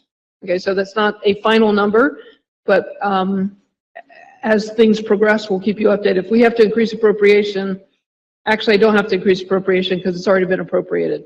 So, but the budget may change. And if I could then, one last point to make, this is a different kind of document than the 5-year forecast. 5-year forecast has those categories where you could follow the growth of benefits or the growth of salaries or some of the other items that are in a 5-year forecast. And the 5-year forecast is only the general fund, but yeah, and the format is dictated by Ohio Department of Education. Yes. And when we pass an appropriations, it sort of is different than necessarily a budget as such, although you've figured out what you believe we need in each of these categories. But we also have the hope, and over time, almost annually, we spend less, just like we request more. Right. We spend less than what we appropriate. So, yeah, so the appropriation is the total value of what I'm allowed to spend out of the general fund, or we are allowed to spend out of the general fund. The budget tells you how it's being allocated by budget unit. And yes, we do traditionally underspend each year. It's been a little different over the last few years because of COVID, that we have service delivery issues and cancellations and stuff like that. So it's a little bit harder to predict, but we typically underspend our general fund budget. Usually by how much? I know the last few years have been strange, but. Well, this past year it was only by less than $1 million, I think. So it was pretty close this past year. Previous years it's been a bigger, I don't know off the top of my head, I don't want to make it up. So I can go look at it for you. Okay, that's what we wanted to know. That's what I needed to kind of know about that. And if we, concluding this, when we pass this tonight, if indeed we do, and the reality is these are the monies that have been allotted for particular things, and we encourage you not necessarily to spend, but you can and should, because we're actually wanting to spend on the kids that we have this year.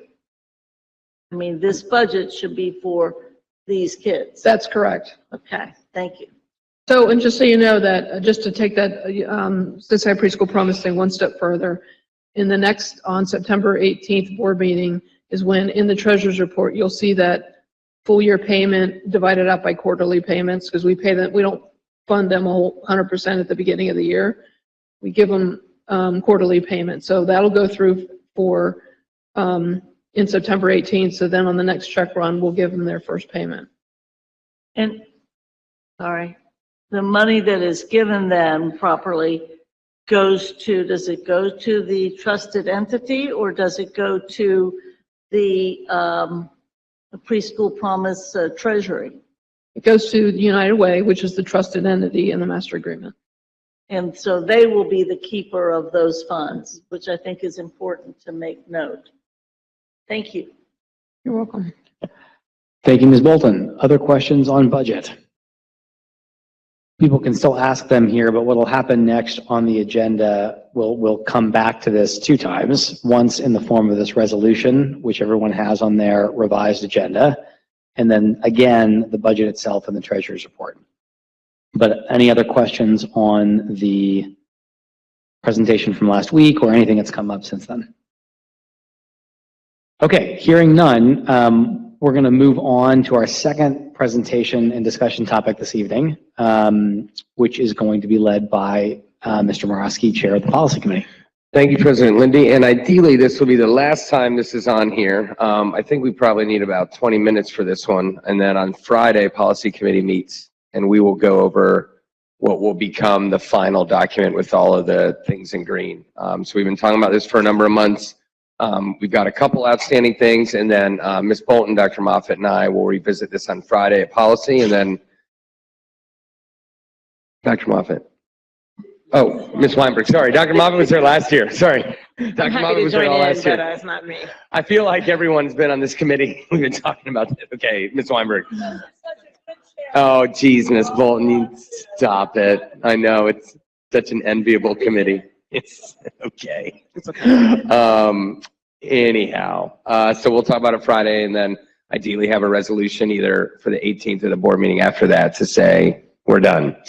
So, as has been the tradition, as I've been leading these little conversations again, I think about 20 minutes will be good, even though it's not 11 o'clock at night like it usually is when we get to this. I still be nice if we could, 20 minutes.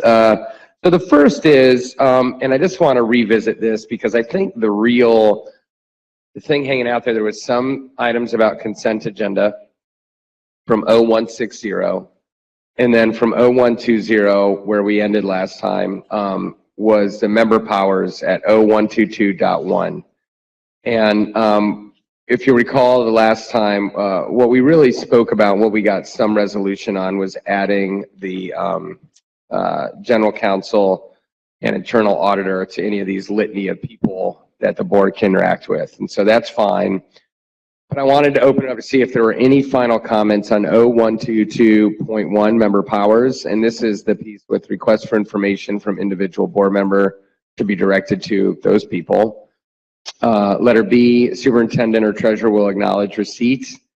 For voluminous responses, at least one will be placed in the board office. Letter C, the superintendent and treasurer will assign appropriate staff to respond, and a board member may consult directly. Well, we already talked about that. So I want to see if there's anything hanging on that before I move to the final piece.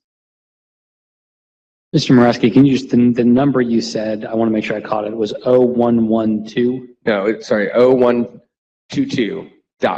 0122.1. And if I had to go find where these are to see easily, but the easiest board meeting for me to go back to was July 17. Yeah. And if people are in board docs, you Yeah. can click on bylaw review and all the PDFs are there. Yep. Thank you. Ms. Bolton. I have just a question about requests for information.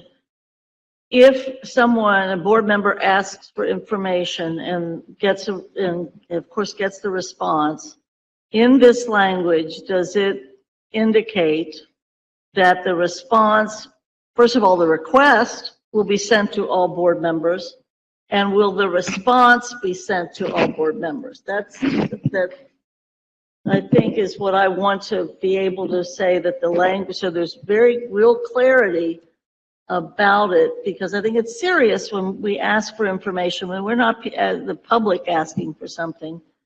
But again, everything we get, everyone should get, whether it's the request or the answer. I think we can add that. I think, yeah. Does it? That makes sense. Are we sure that the language Yeah. says that? Yeah, general counsel saying, yeah. Yeah, cool. Oh, well, I don't know. If the lawyer thinks it does, I gotta wait now. Letter E is good enough? Okay. Yeah. I like that letter. Any other comments on this one before we go to what I believe is the final discussion before we can put it to bed? President Lindy? I can't, what is the final one you're about to go to? I believe it was 5.1 regular meetings, and we Okay. got through a bulk of it, but there was one little part left. No, so I do have something before that. So this is still on requests for information. This topic is addressed in different sections of the bylaws. There's an additional section where it comes up. I fully agree with what Ms. Bolden was sharing, that if there's a request, everybody should know about it.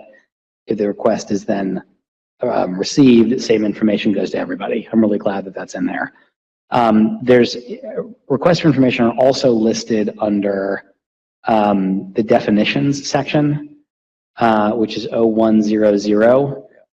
There are no sub numbers in this one, but if you scroll down, there is request for information that is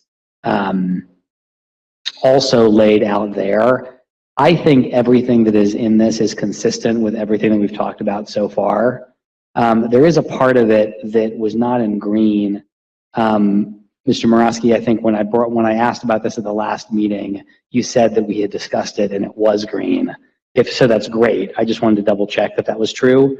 And it's in the second paragraph. I'll wait till they're pulling. There you go. It says that the information or data requested is not readily available. The superintendent or treasurer may request the board member to restate the request as an assignment during the next successive board meeting. I think you all worked really hard on this language. This is a tricky needle to thread. I think you did a really nice job with it. I just wanted to confirm that this was green and coming through the recs. Yep. Great. It's green. Now, the ones from the July, that would be on the board docs, would not be, we have the update ones, that would be green. Great. Thank you. Yep.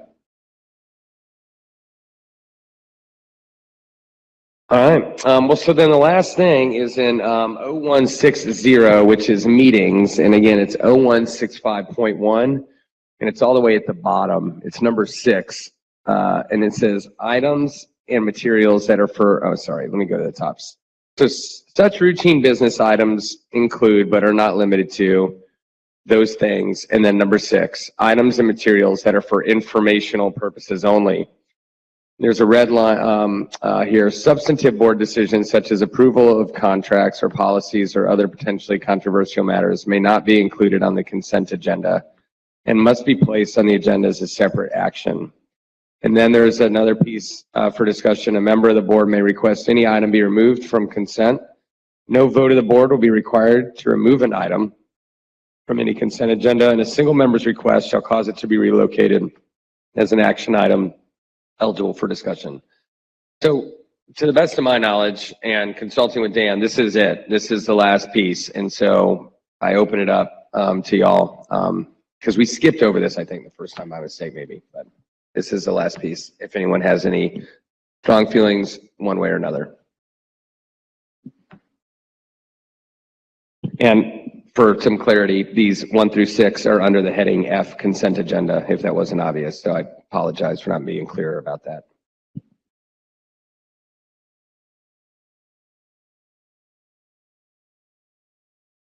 Mr. Morosky?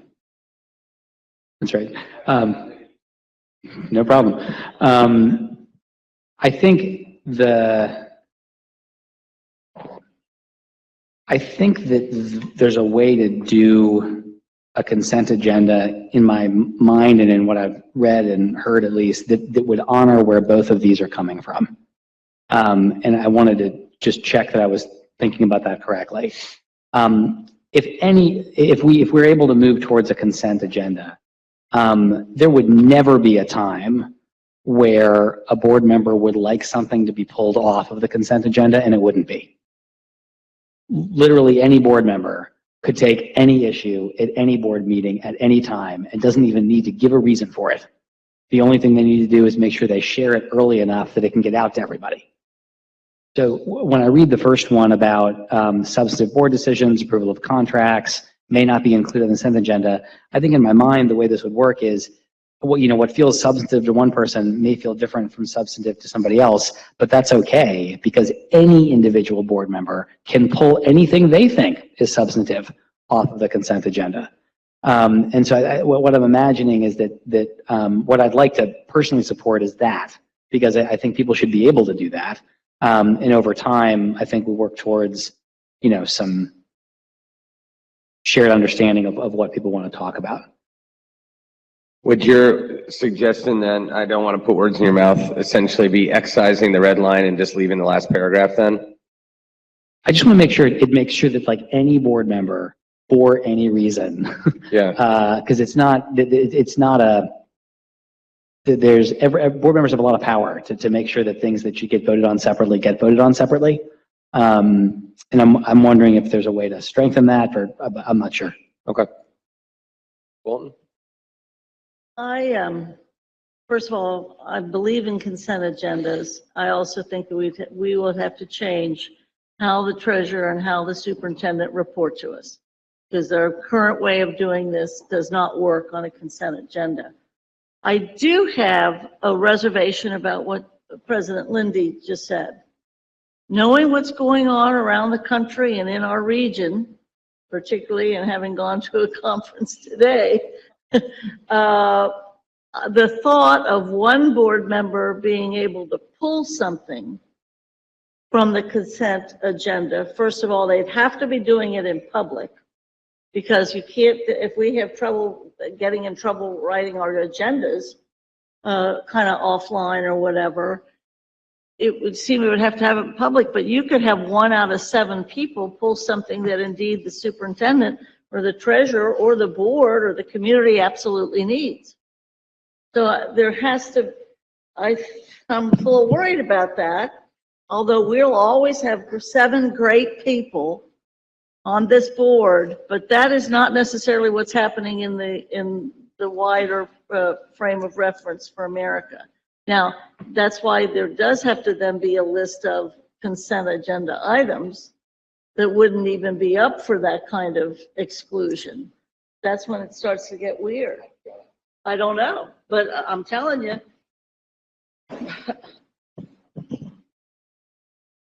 Mr. Craig? And just trying to get a little bit of clarification from what Ms. Bolton said there. Are you saying there should, because I think what's in there is essentially that we at some point, and again, it would be a change in process of how we got information or anything that would be part of the consent agenda from both the treasurer, superintendent, and also from board members, committees. But what you were asking about, is it the idea that there would be some items that, absent the will of the board, would not be removed from a consent agenda in a public meeting for discussion? Or, and I guess that's maybe the one clarification I was trying to figure out is 2 parts. One, is it being removed from consent agenda so that we would then discuss it in the meeting? Is that what you're saying? Or like removed from, like, we wouldn't even have it on the agenda at all? Yes to both. From a standpoint of, you'd have to say what can be on a consent agenda and what can't be. And so mundane, whatever, but even mundane things can have an essential piece. So it's like of what would be on the consent agenda or what could be pulled off, but based upon what President Lindy said, is that any board member at any time at a board meeting could stop or remove something from the consent. Now, if you do that, is the rule then, what does it become? A discussion item? Does it then become something that has to be voted on? I mean, I'm just saying I still think this is a difficult situation. I think maybe then that's where I would say maybe the clarification that it would be pulled for discussion, which is in there, but I think also maybe that clarification and for like discussion and vote. Or whatever's the necessary language to kind of reiterate that it's not just that we would discuss it, but that subsequently, if it's pulled off the agenda, that we would still approve it or vote on it as well in that meeting. Even maybe discussion for status of the issue, because I also don't want us to keep walking down. We haven't done this, particularly in Carolyn's experience and my experience, trying to work towards consensus versus let's add up to 4. You play that add up to 4 starts to be a divisive kind of thing that can happen. So maybe pulled for discussion and status, maybe that hangs out there somewhere. I think or whatever. I think the way it's worded actually covers that, and all we'd have to do is and or vote, because it says action item, which is, admittedly vague on purpose. An action item eligible for discussion and vote, which means we obviously not necessarily have to vote on, but it's eligible for a vote, right? Would that work? Well, the way it's written now is relocated as an action item eligible for discussion. I'm just saying and add and or vote. I just think that a one board member could, we're under the saddle about one particular item and then push a vote that is not necessary at the time. Can we just, I mean, all of this depends upon people's will and intention, but I don't like the word vote on that one. And I have remained uncharacteristically and neutral on all of this to try to get through it. So I don't care. Yeah, I'm not married to any of it. So, Mr. Lindy. I just think that we, scale of 1 to 10, 10 most important thing to me, 1 least important. This is like a 6. There's other bigger fish to fry, but I don't think we should be afraid of democracy working. You know, like if somebody wants to pull it off and wants to call a vote and they're way outside the values of our district, they're going to lose. Let them do it. You know, like that's why we have parliamentary procedure. You know, I think, would it be annoying? Sure, but that person got elected just like we did. You know, like, and so I think, I don't know, like I wouldn't worry about, I'm less worried about that personally, because, you know, the hypo you're imagining, I think while absolutely possible, that party would still be, you know, I think pretty strongly outvoted by the rest of the board. On any given night, I'm not worried necessarily about a particular vote. I'm worried about an approach to board work, because that's an approach to board work to get to 4 versus try to create a consensus among 7. It's one thing if you're a city council and you can still be individuals, but we have no authority unless we act as one body. So I think consensus has just been like an approach to board work, but yeah, it's not where we are. So in summary, we'll leave it the exact same. I don't, or I would, you know, whatever the policy committee recommends, I'll certainly support. So we will then, Ms. Bolton and Ms. Weinberg, thank you, and Dr. Moffitt before you. We'll go through this last little piece then, Mr. Hoying, on Friday, and can iron it out. Again, what I heard, and again, I am definitely not married to this one. There are, obviously, I was joking. There are parts of the bylaws I am quite passionate about and have tried to remain somewhat neutral. This one, I'm actually not at all. But like I hear what Ms. Bolton's saying. I do, and I respect that, the approach piece. Yeah, we'll talk. Let's just talk about it Friday, and then we'll bring something back for you with a resolution to approve the bylaws, unless people hate what we came up with. If that sounds all right. Probably not on the 18th, because that would be a massively quick turnaround, but on the board meeting after that. Thanks. And again, not to beat a dead horse, but some dead horses are worth beating. I appreciate the committee a great deal the past 2 years, and certainly this board. This has been good work. And General Counsel, thank you. Thank you, Mr. Morosky, and thank you, your committee and everybody. This has been a long slog, but one worth taking, I think, so thank you. We have entering our resolution section here, and the first thing I'd like to do is we're going to try to modify our agenda here. So I'd like to ask for a waiver for our usual 48-hour rule in posting the agenda. This is not to, I'm going to ask for a motion in a second, in a moment, and it's not to approve what this resolution will be. This is just to get it on the agenda.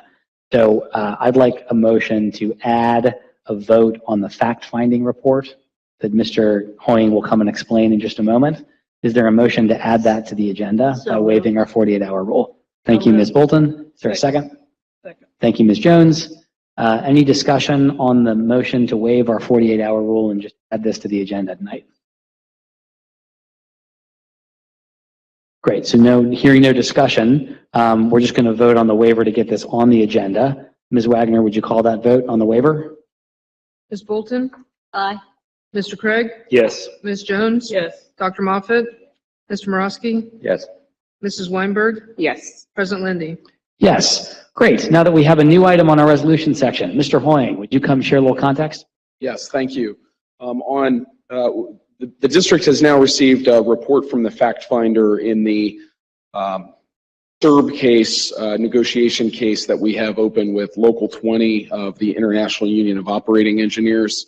This is case number 2022 MED 10-1181.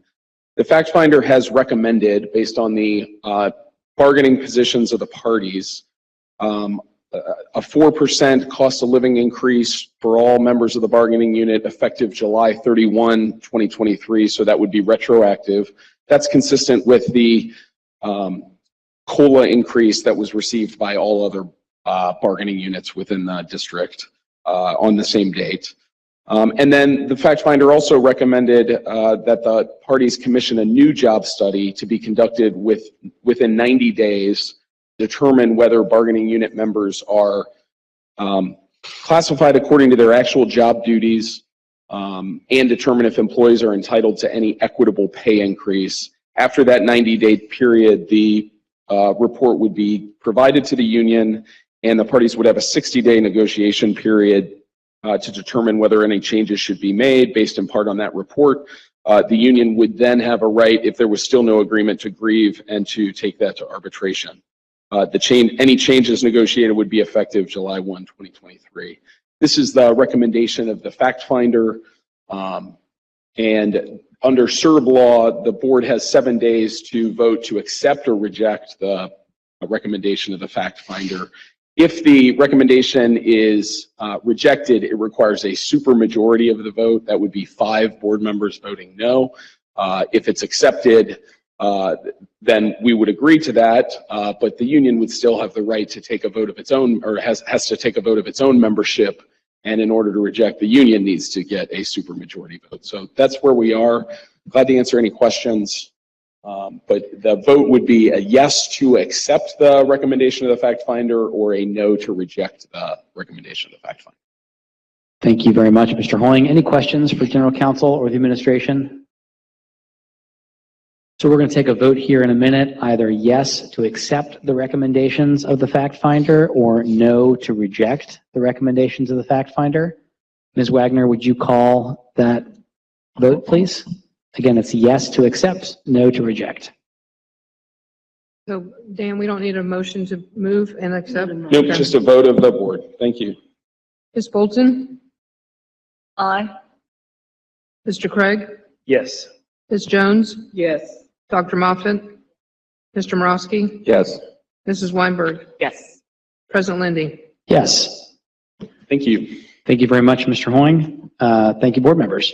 Okay, we're now going to move to our second resolution. And I think for tonight, just a little bit of context on this.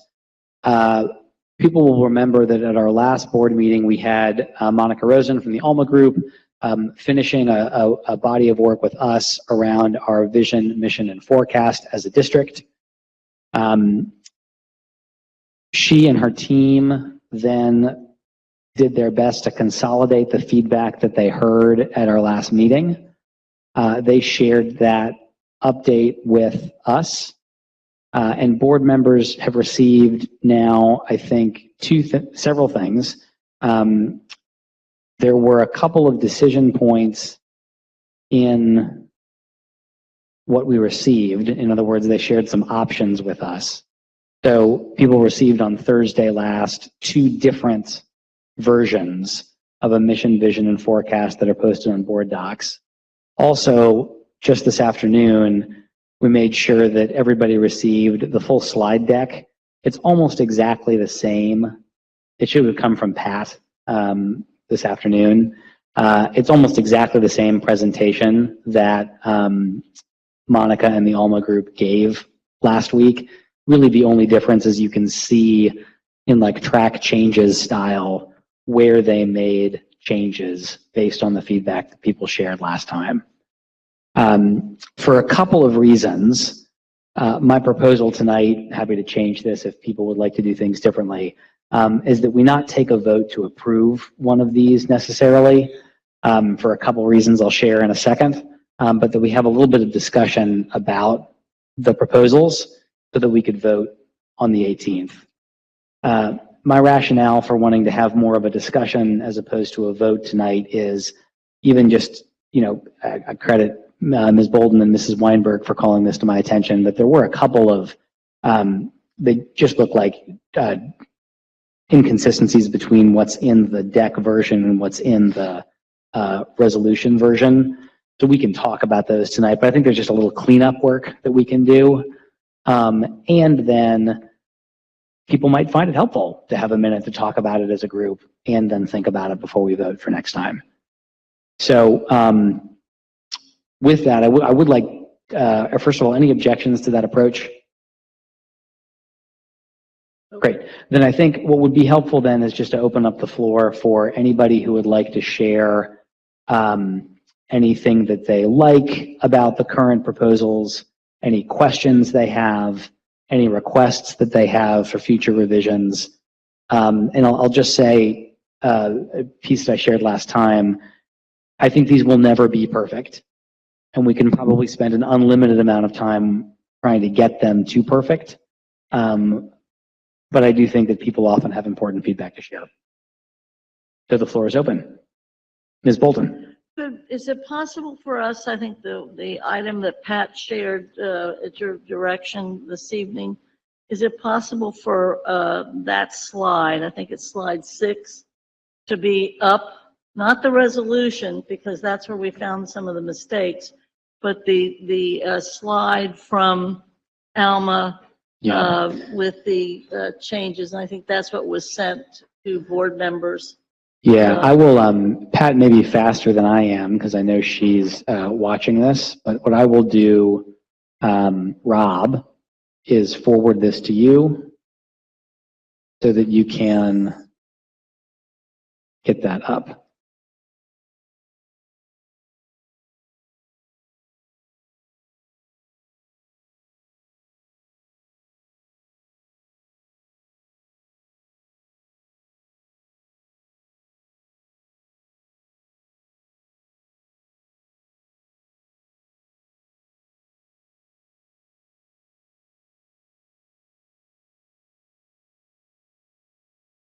Thanks, Rob. So if you pull that up, I think slide 6 is the one we want to go to.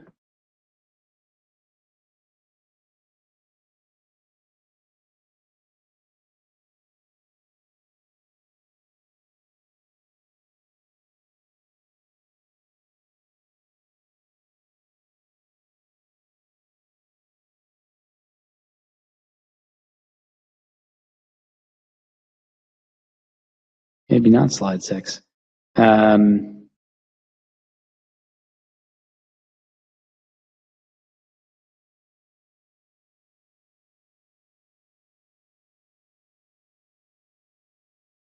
know what, I think, yeah, for some reason, the version that we received this afternoon is different from the one that we were referencing. You have the one that, Yeah. so Yeah. Can I propose while we get the tech on this figured out, Mrs. Weinberg, would you like to introduce the third resolution? We can get that taken care of, handle some business, and I'm going to send Rob a different file.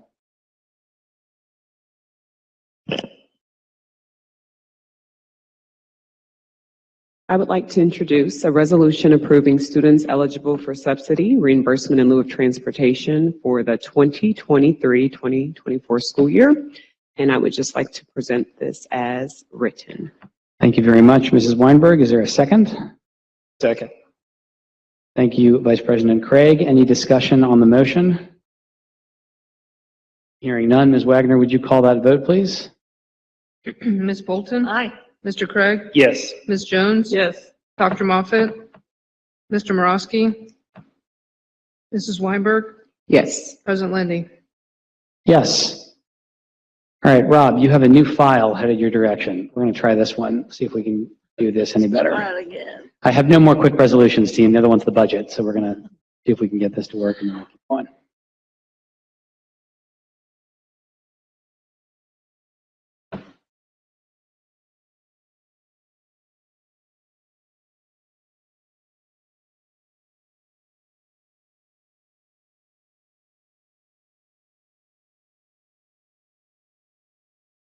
There we go. Okay, so this is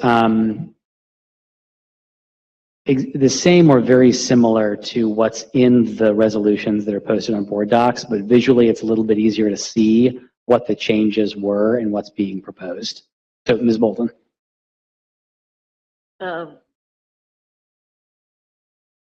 Yeah. On the vision and the mission has captured some of the suggestions from the previous meeting. I think the vision is captured it most adequately.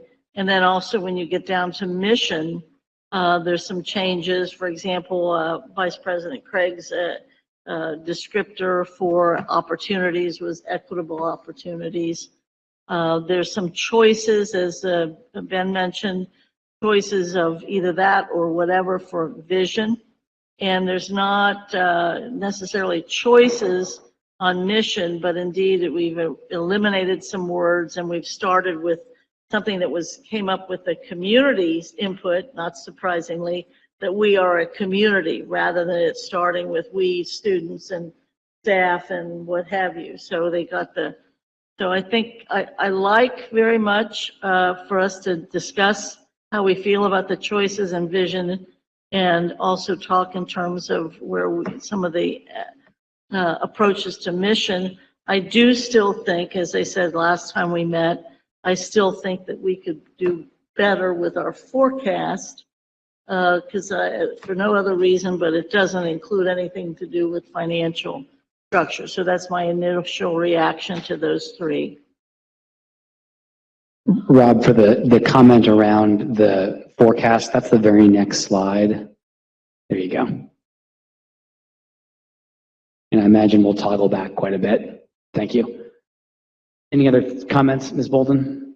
Just on the forecast, I honestly don't remember that much participation by the board, but I could have been absent during that time as to where the forecast. I think the forecast is great. It does focus in on kids and it does focus in on, our primary mission of instruction. But as an organization, we also have to be solvent. We also have to have a sustainability capability, whether it's financial or infrastructure or whatever. So a little bit more operational piece there, as well as what is included about our graduates, and also the district, is going to be nationally recognized and we want everybody to be highly qualified, but it doesn't really speak to the health of the organization. And we can do all this, and if our organization isn't sustainable or doesn't have financial capability, it really won't matter how nice everything is. So at least a financial, operational, I think part should be added to forecast if possible. Thank you, Eve. Or Ms. Bolton, excuse me. I called you Ben once today. I'll forgive you. Other comments or questions, either on vision or mission or forecast? Mrs. Weinberg. I just have a question for Board Member Bolton. Where do you think that you would want to add that financial piece? Would it be a bullet under CPS will be a top attractor, or would that be a whole new collection? That's a great, I'm not sure, but I honestly try to do some reading about how organizations judge themselves or how they're evaluated. I think it's probably another bullet. I think operationally, structurally, especially an organization that is dependent upon voters, and they control the money and what have you. So I would put it, how we, in the previous strategic plan, where we talked in terms of maximizing operations. I mean, that sounds mundane, or I think that's whether it's operations or innovation or sustainability. There's some words, but I would make, now that you asked, I would probably make it a separate item. Thank you, Mrs. Weinberg. Did you have other comments or questions? I did. I just wanted to say, in terms of with the vision and the mission statement, I'm actually okay with the verbiage that we were given in the proposed resolution for the vision. My only thing would be for the mission is just making sure that we do have a discussion on the verbiage of using the correct wording. I see here that we had community listed twice, but then it was taken out. But in the online version, it was put in there twice. So I think just making sure that that is a little bit clearer. I know that we're probably not going to get, or I would say we're all not going to agree on this vision and mission because we probably all have inputs that we would like to see. But I think we could at least try to come together to make it a little bit more concrete. I think it's a fabulous question, and because Mrs. Weinberg brought it up, I think the intention is the closest to a proposal we have is what's on the screen. So to use your community example, if we look in the mission statement, the way it would read is that community is included, but it's there as that fourth word rather than the second line. Okay. Is that what you were asking about? Yes, yes. Because it was wrong, It was and thank you for printed pointing twice, that so it out. was a repeat, yes. Yeah. I think instruction also is eliminated here and replaced with learning, but in the one online, both of them were on there. This is why I want to get that cleaned up for next time, so thank you. Other comments, questions? Vice President Craig.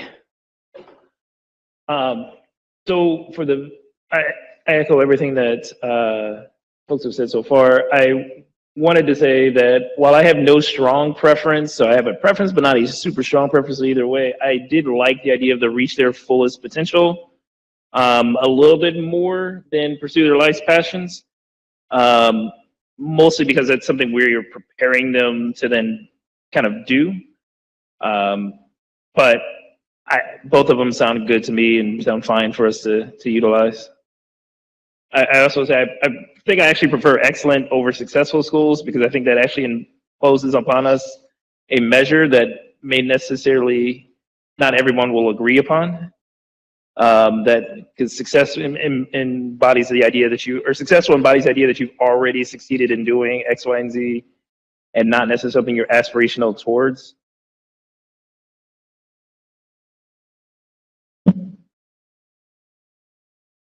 Thank you, Vice President Craig. I was writing something down that you made me think of. Thank you. Other comments, questions, suggestions? Ms. Bolton. Yeah, I mean, I can live with the excellent one. I always like that word somewhere included. I just worry that it has to be some sort of criteria that the state's been determining, which has not ever been helpful to us. But yeah, instead of successful, I could buy it. I do like the each and every. I think that's when we get down to mission and what have you, perhaps. I do like fullest potential rather than passions. And I'm concerned about about seen, safe. I like valued and supported. Are they gone? But they're gone up there, but they're not on. Yeah, the inconsistency is what we're trying to clean up for good. next time. We're still working from the. Working from the good- colored version on the Okay. screen. I feel very strongly that the vision is actually pretty good and would be understandable, and it is demanding, really. And I like it. Okay. We'll work on getting this cleaned up and then back to everybody for what could be a final approval at our next business meeting, which would be Monday, which would be a big deal. We're moving big things forward. Thank you. Last call on vision, mission, forecast before we go to our budget resolution. Ms. Bolton.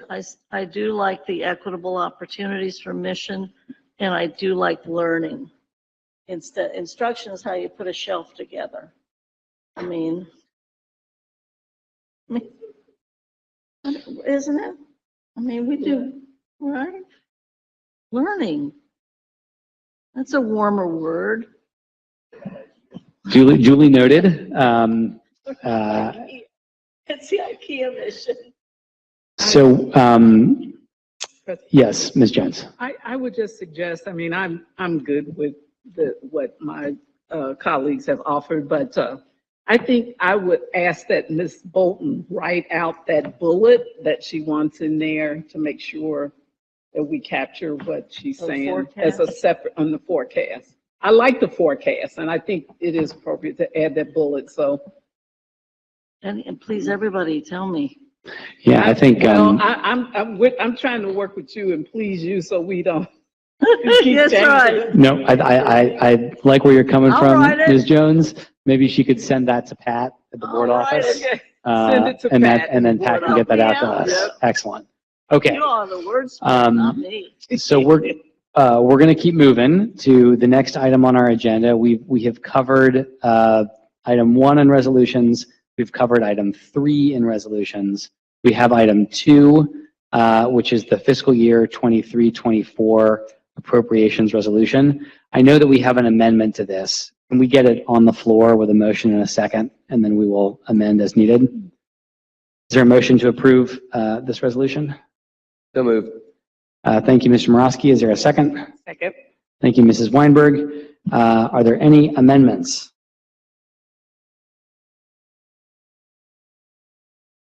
So on the resolution specifically, the general fund will now be amended to 609, 902, 561, 35.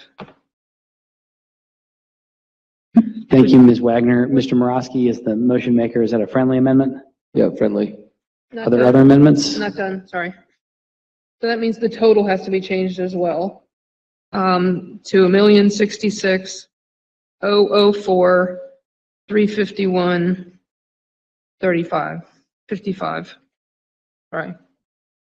Thank you, Ms. Wagner. Mr. Morosky, still a friendly amendment? Friendly. Thank you. So the motion, the resolution is on the floor as amended. Any other amendments or discussion on the fiscal year 23-24 annual appropriations resolution? Ms. Wagner, would you call that vote, please? Ms. Bolton? Aye. Mr. Craig? Yes. Ms. Jones? Yes. Dr. Moffett?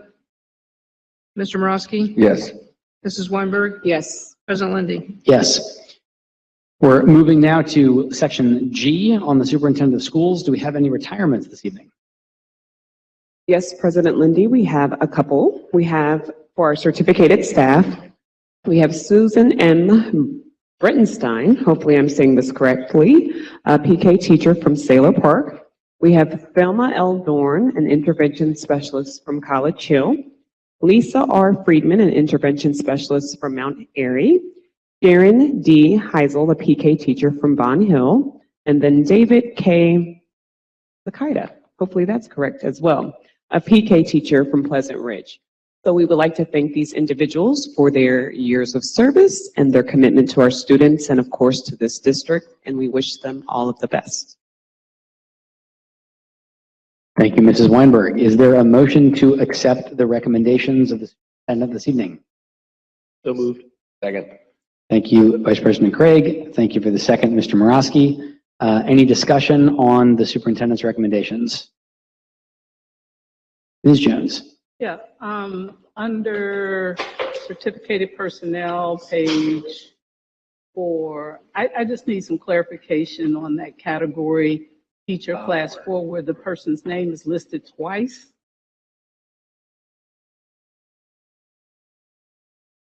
It is certificated personnel on page, well, it's actually page 5. Under adjustment of salary. Can you clarify that? First, the name, the person's name is twice. It's labeled as page 4, like at the top It of the says page, but page it's 4 5 at in the the top, but PDF. it's actually page 5. Understood. Okay. Let's see here. Looks like the last name is Legree. Oh, yeah.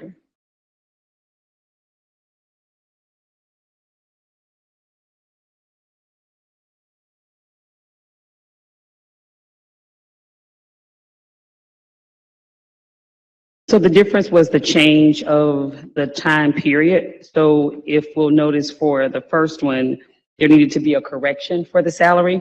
So the first part went up through the 13th, and then that was only recognized at the 59,000. And then it needed to be corrected. And so that accounted for the increase. So the second one is a correction of the first one? As I understand, I'm looking at first human one needs to resources be to verify removed? that.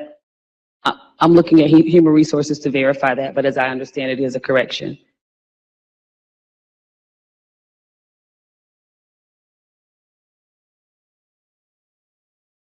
Okay, in the interim, we will pull it for now. I believe it is a correction. I'm not getting that confirmed.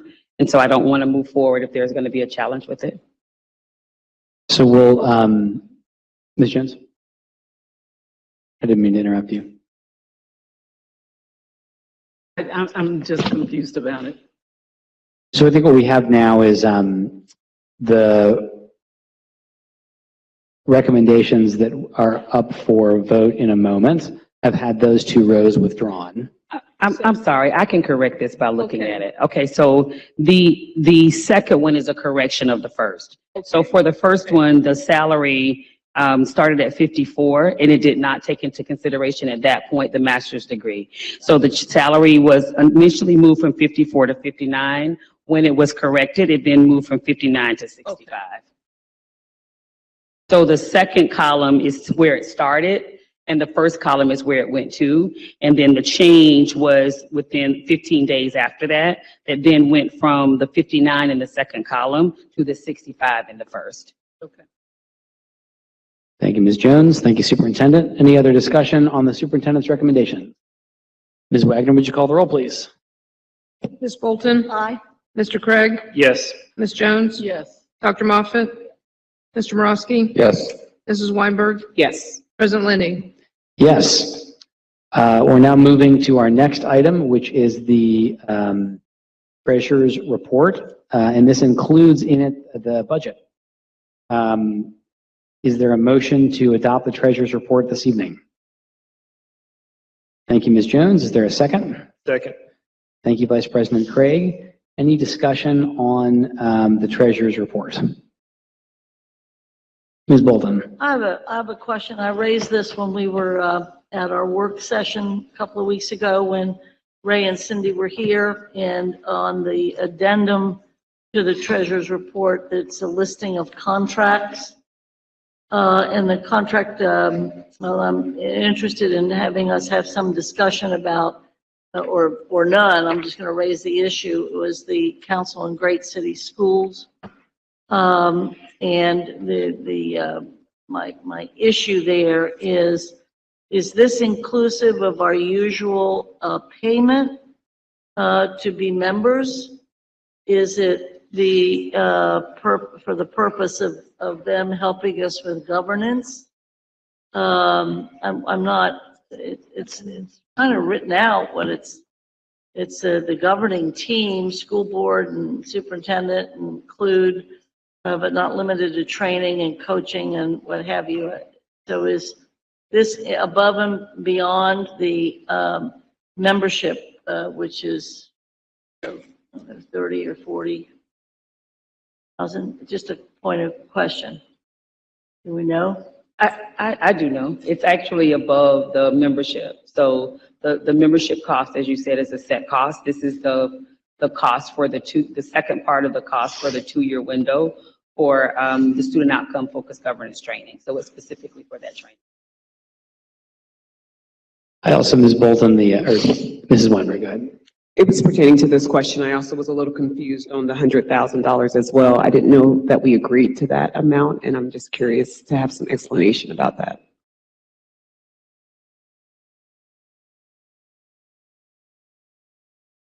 I'm happy to share. Would welcome others too if they have more. So the fee structure with the council is for $20,000, not 100. The way this is the same thing we did last year, and it's the same contract. It's just for the second year of our work with them. The $20,000 covers the sessions that they do with our board.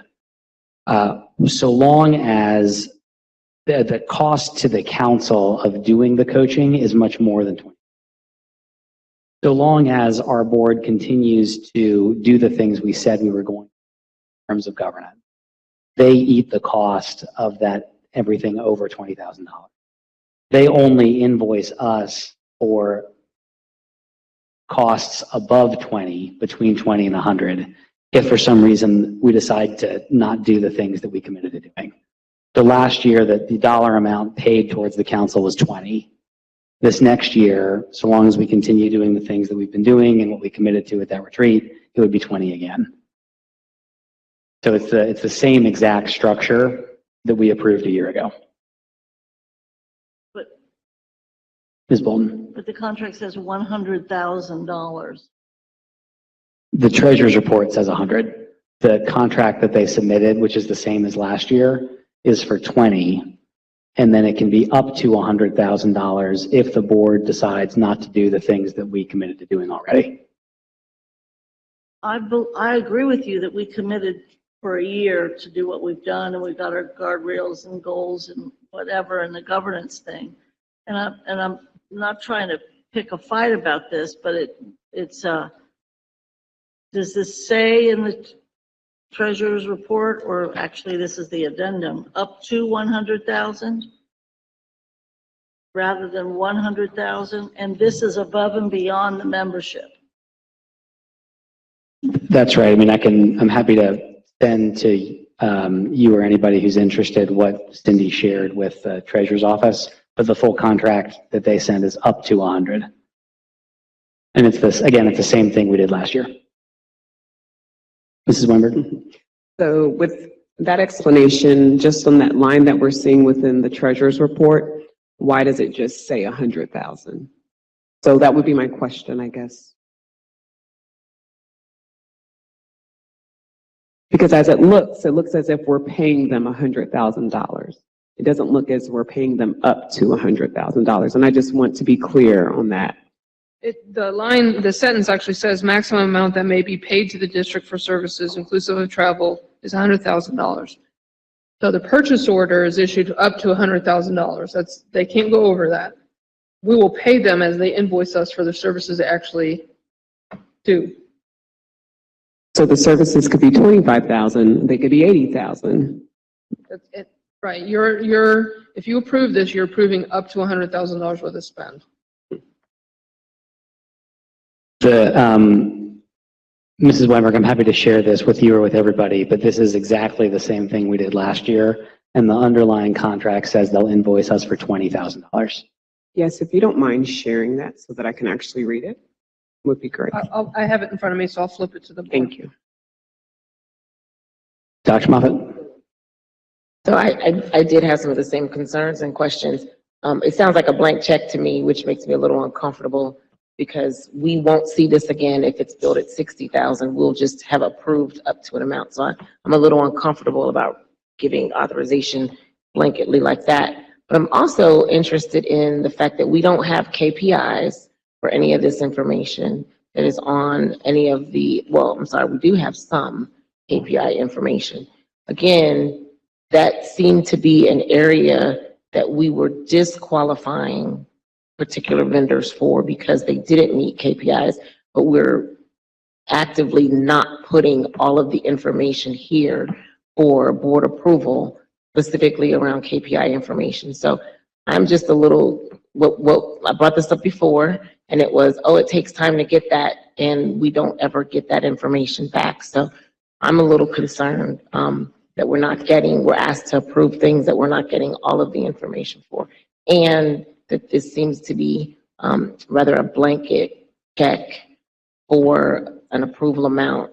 Do we do, just as a point of clarification, do we do that pretty regularly where we just ask for a maximum amount, and then do we get any type of communication afterwards to kind of reconcile that, what the amounts were finally?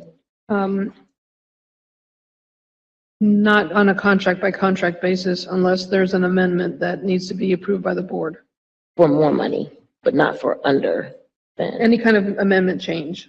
If they revise it downward, we'd put it back to the board again. So I'm sorry, just can you say that one more time? If they bill us for 60,000, you will put this back through for 60,000 or no? If they bill us for $60,000 worth of services that the board acknowledges they received those services, then we will pay them $60,000 for those services. At the end of the year, if nothing else is used, we'll cancel the balance on the purchase order. So my question is, where do we see that there was a difference of $40,000 in the reporting? We authorized 100. You won't see that, but we do. Okay.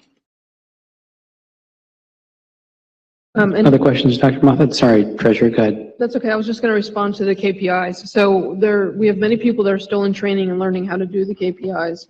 And so we have a process in place where the missing ones are circled back to, and we will produce a report to the finance committee, through the finance committee up to the board on all the adjusted KPIs, and they will be completed.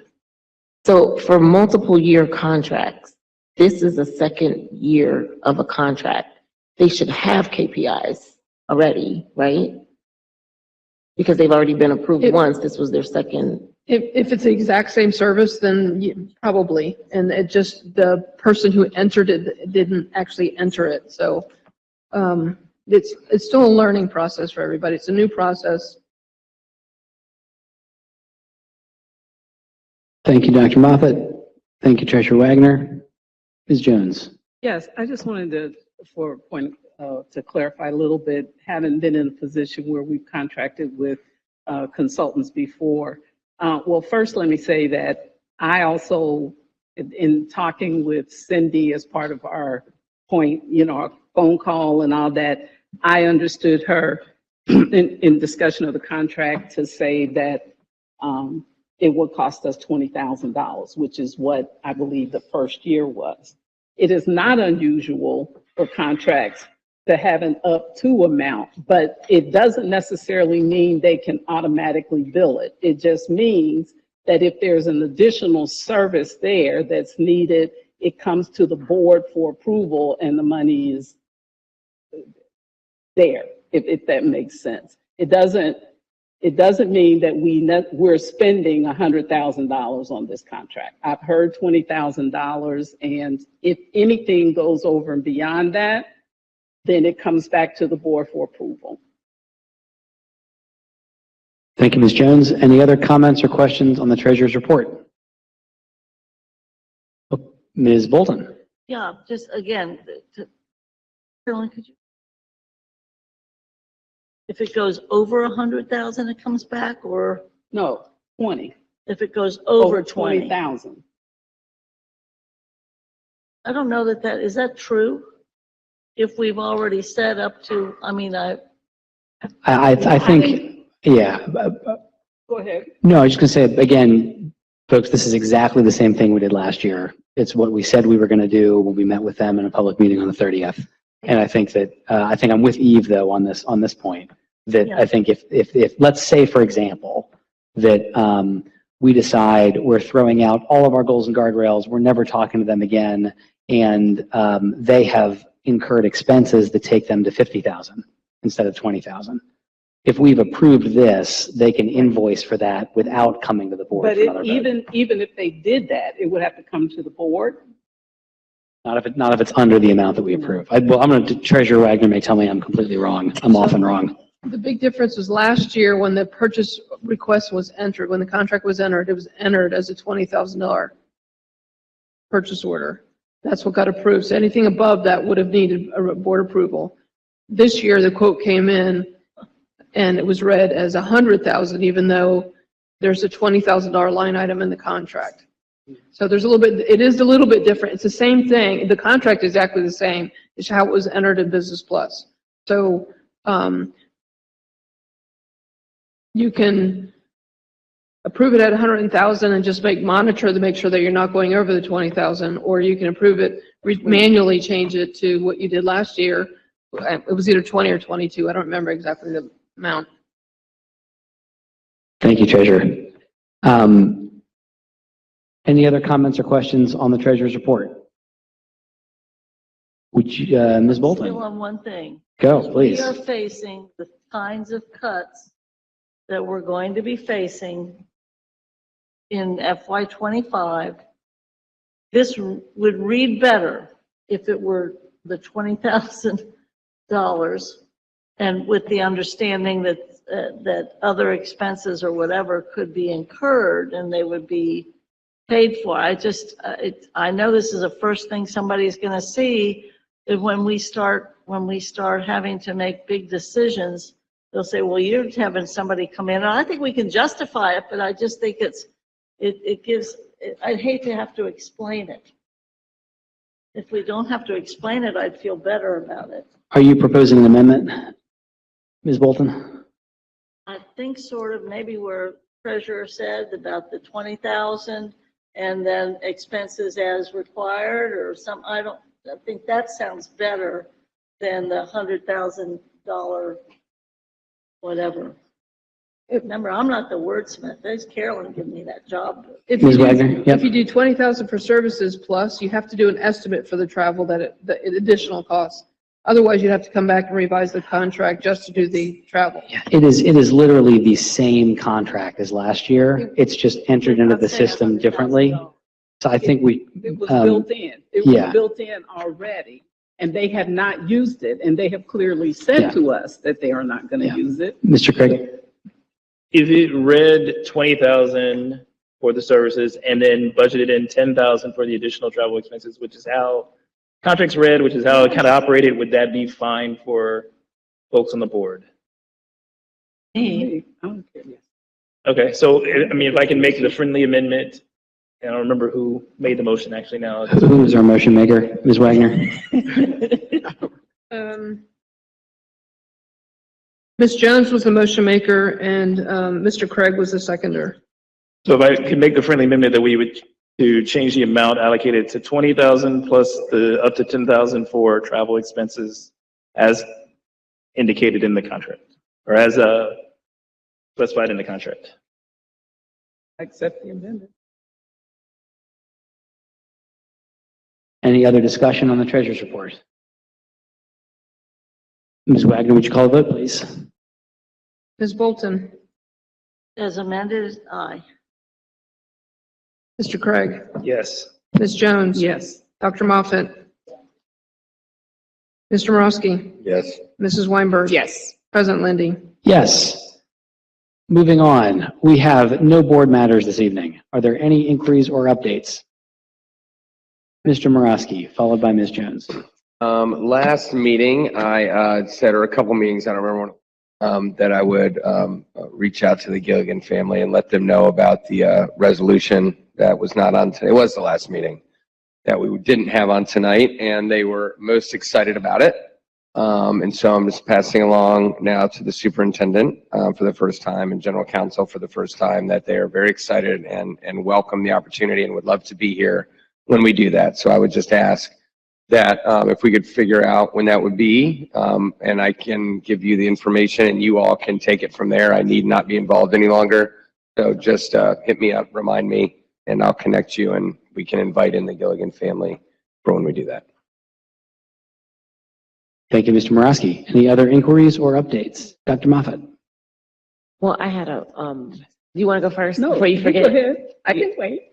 Go ahead. You sure?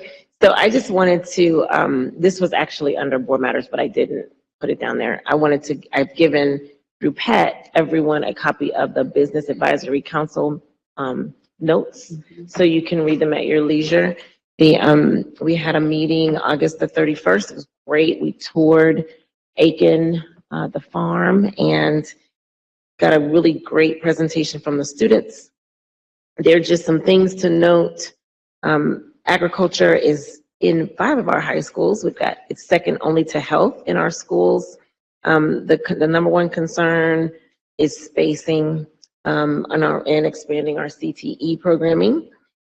Ohio Tech Day, which is all across Ohio, is September the 29th.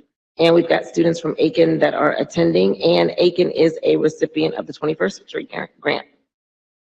Another big thing that they've announced is that Cincinnati State made an announcement that they now have a full bachelor's program in nursing.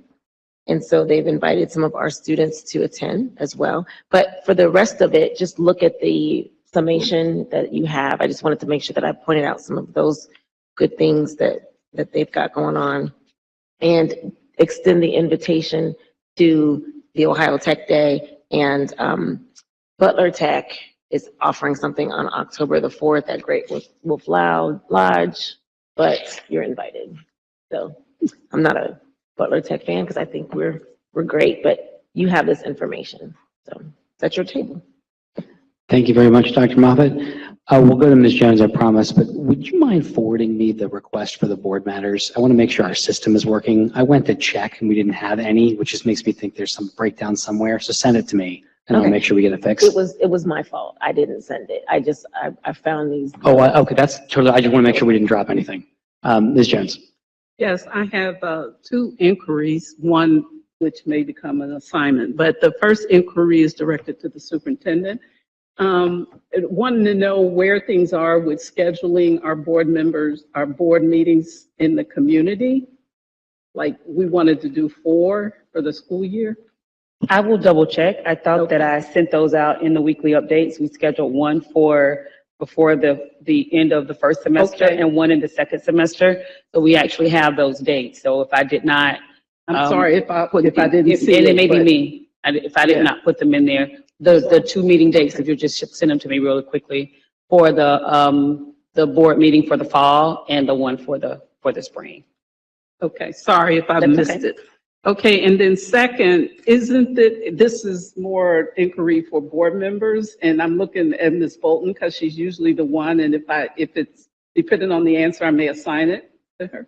Oh, But I'm not don't we doing any more typically- writing. Don't we typically do the board calendar at this time for next year? yeah. Okay, well then I'll assign it. Any other inquiries or updates? I have one more. Dr. Moffitt. So I know that we're going to be missing board member Maraski, but to remind you all that Wednesday is our joint city CPS meeting at 6 o'clock. And so, Mike, you will be missed. We will miss you. But we've got city council and the Cincinnati Public School coming together. It's been published.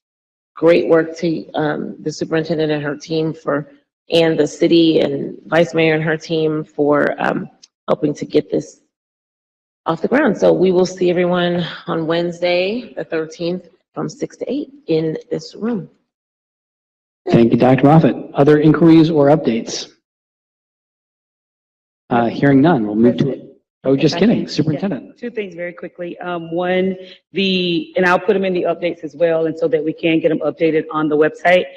For October the 8th is scheduled for Aiken, and April the 8th for next semester is scheduled for Gamble. I'm sorry, October the 9th is the date for Aiken, and April the 8th is for Gamble. And I also just wanted to recognize the fact that I think we all know we will never forget. Today is September 11th, and in observance of September 11th, we did make certain that our flags were half-staff throughout the day. So we did follow up with that, but we continue to remember the families and the just unbelievable impact that it's had on all of us over the course of the last 20 years. Thank you, superintendent. Assignments.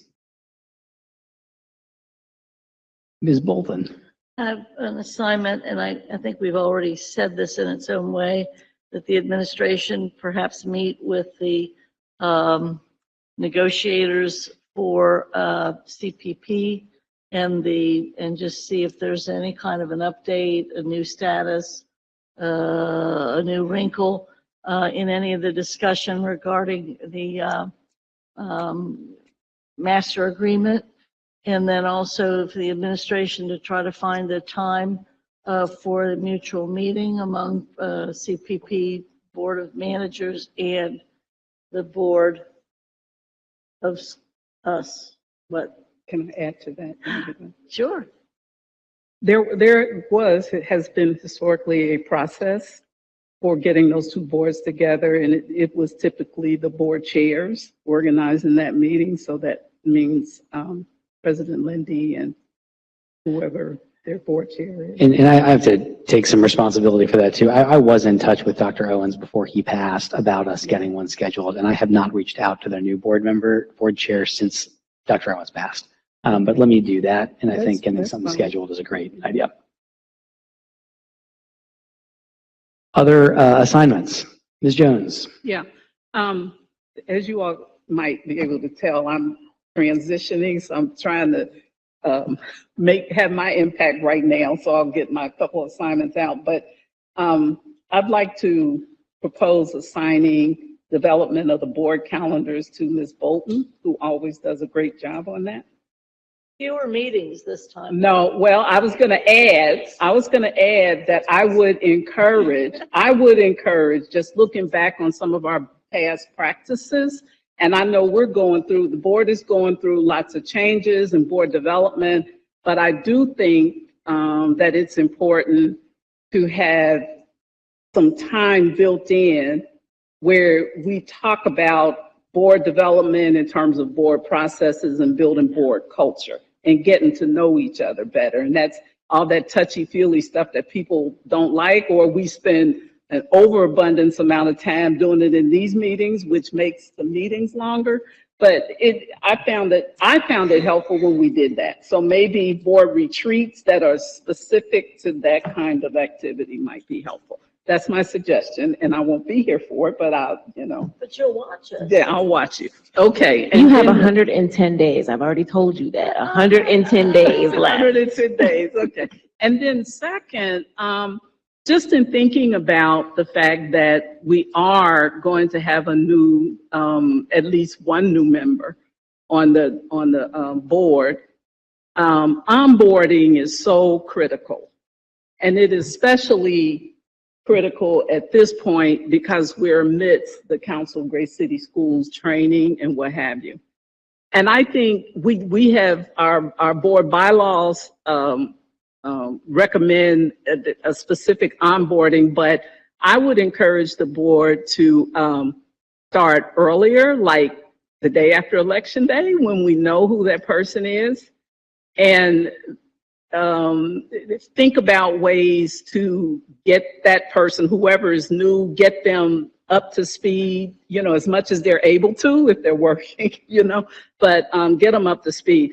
And I actually think that this would be a great assignment for the vice president. So I'm very specific on who. Well, I'd be happy to help with that, but maybe to develop some recommendations to bring back for the full board to consider as far as getting new people. We always volunteer Mr. Craig to be the treasurer pro tem when Jen is gone. So I would like to just check to make sure this is something he's interested in doing. Yeah, no, that's fine. I'm happy to bring something back to the board rather sooner so that we have time to talk about it and discuss it before Election Day comes around. Those last 100 and how many days was it? 110 days. She reminded me of that a little earlier today. She said, "You need to stop saying you lame duck."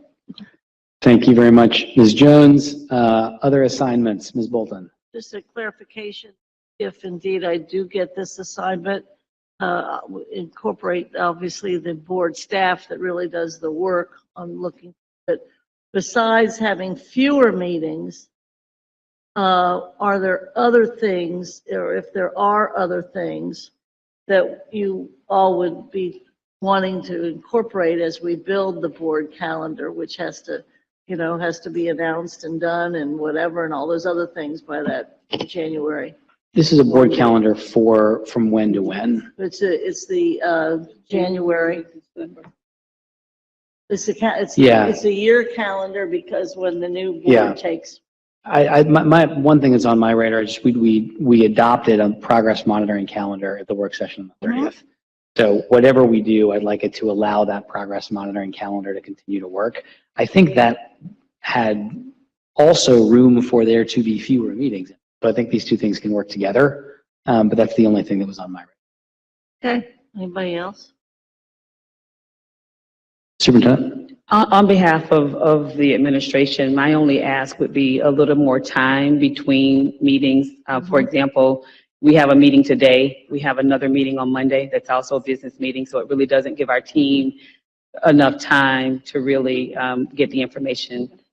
It doesn't give us the kind of time that we would like to have to get the information back.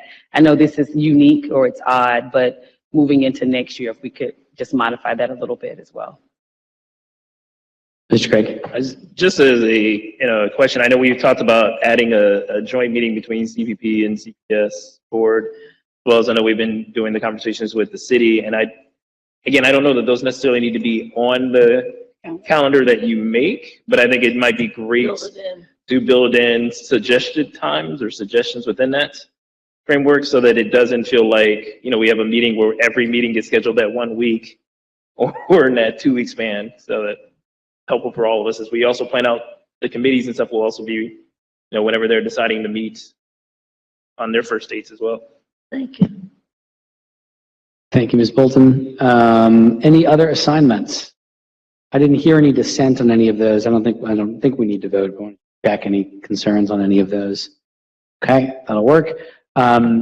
Any kudos? No kudos. All right. Well, then I'm just going to say one piece of gratitude. I don't know that this is the reason, but one reason we might have these two adjacent Mondays is that Monday the 25th is a major Jewish holiday, and so it is lovely not to have a board meeting that night. So thank you. Any other last comments or questions? Mr. Craig. I do want to just send out the reminder, the first of the Treasurer's Town Halls is the 27th of this month. So for folks who are looking to be part of those conversations that the Treasurer and her staff and leadership around the district are going to be doing, this is the first one of those. Thank you very much, Mr. Craig. Having no other business before us, I declare our meeting adjourned.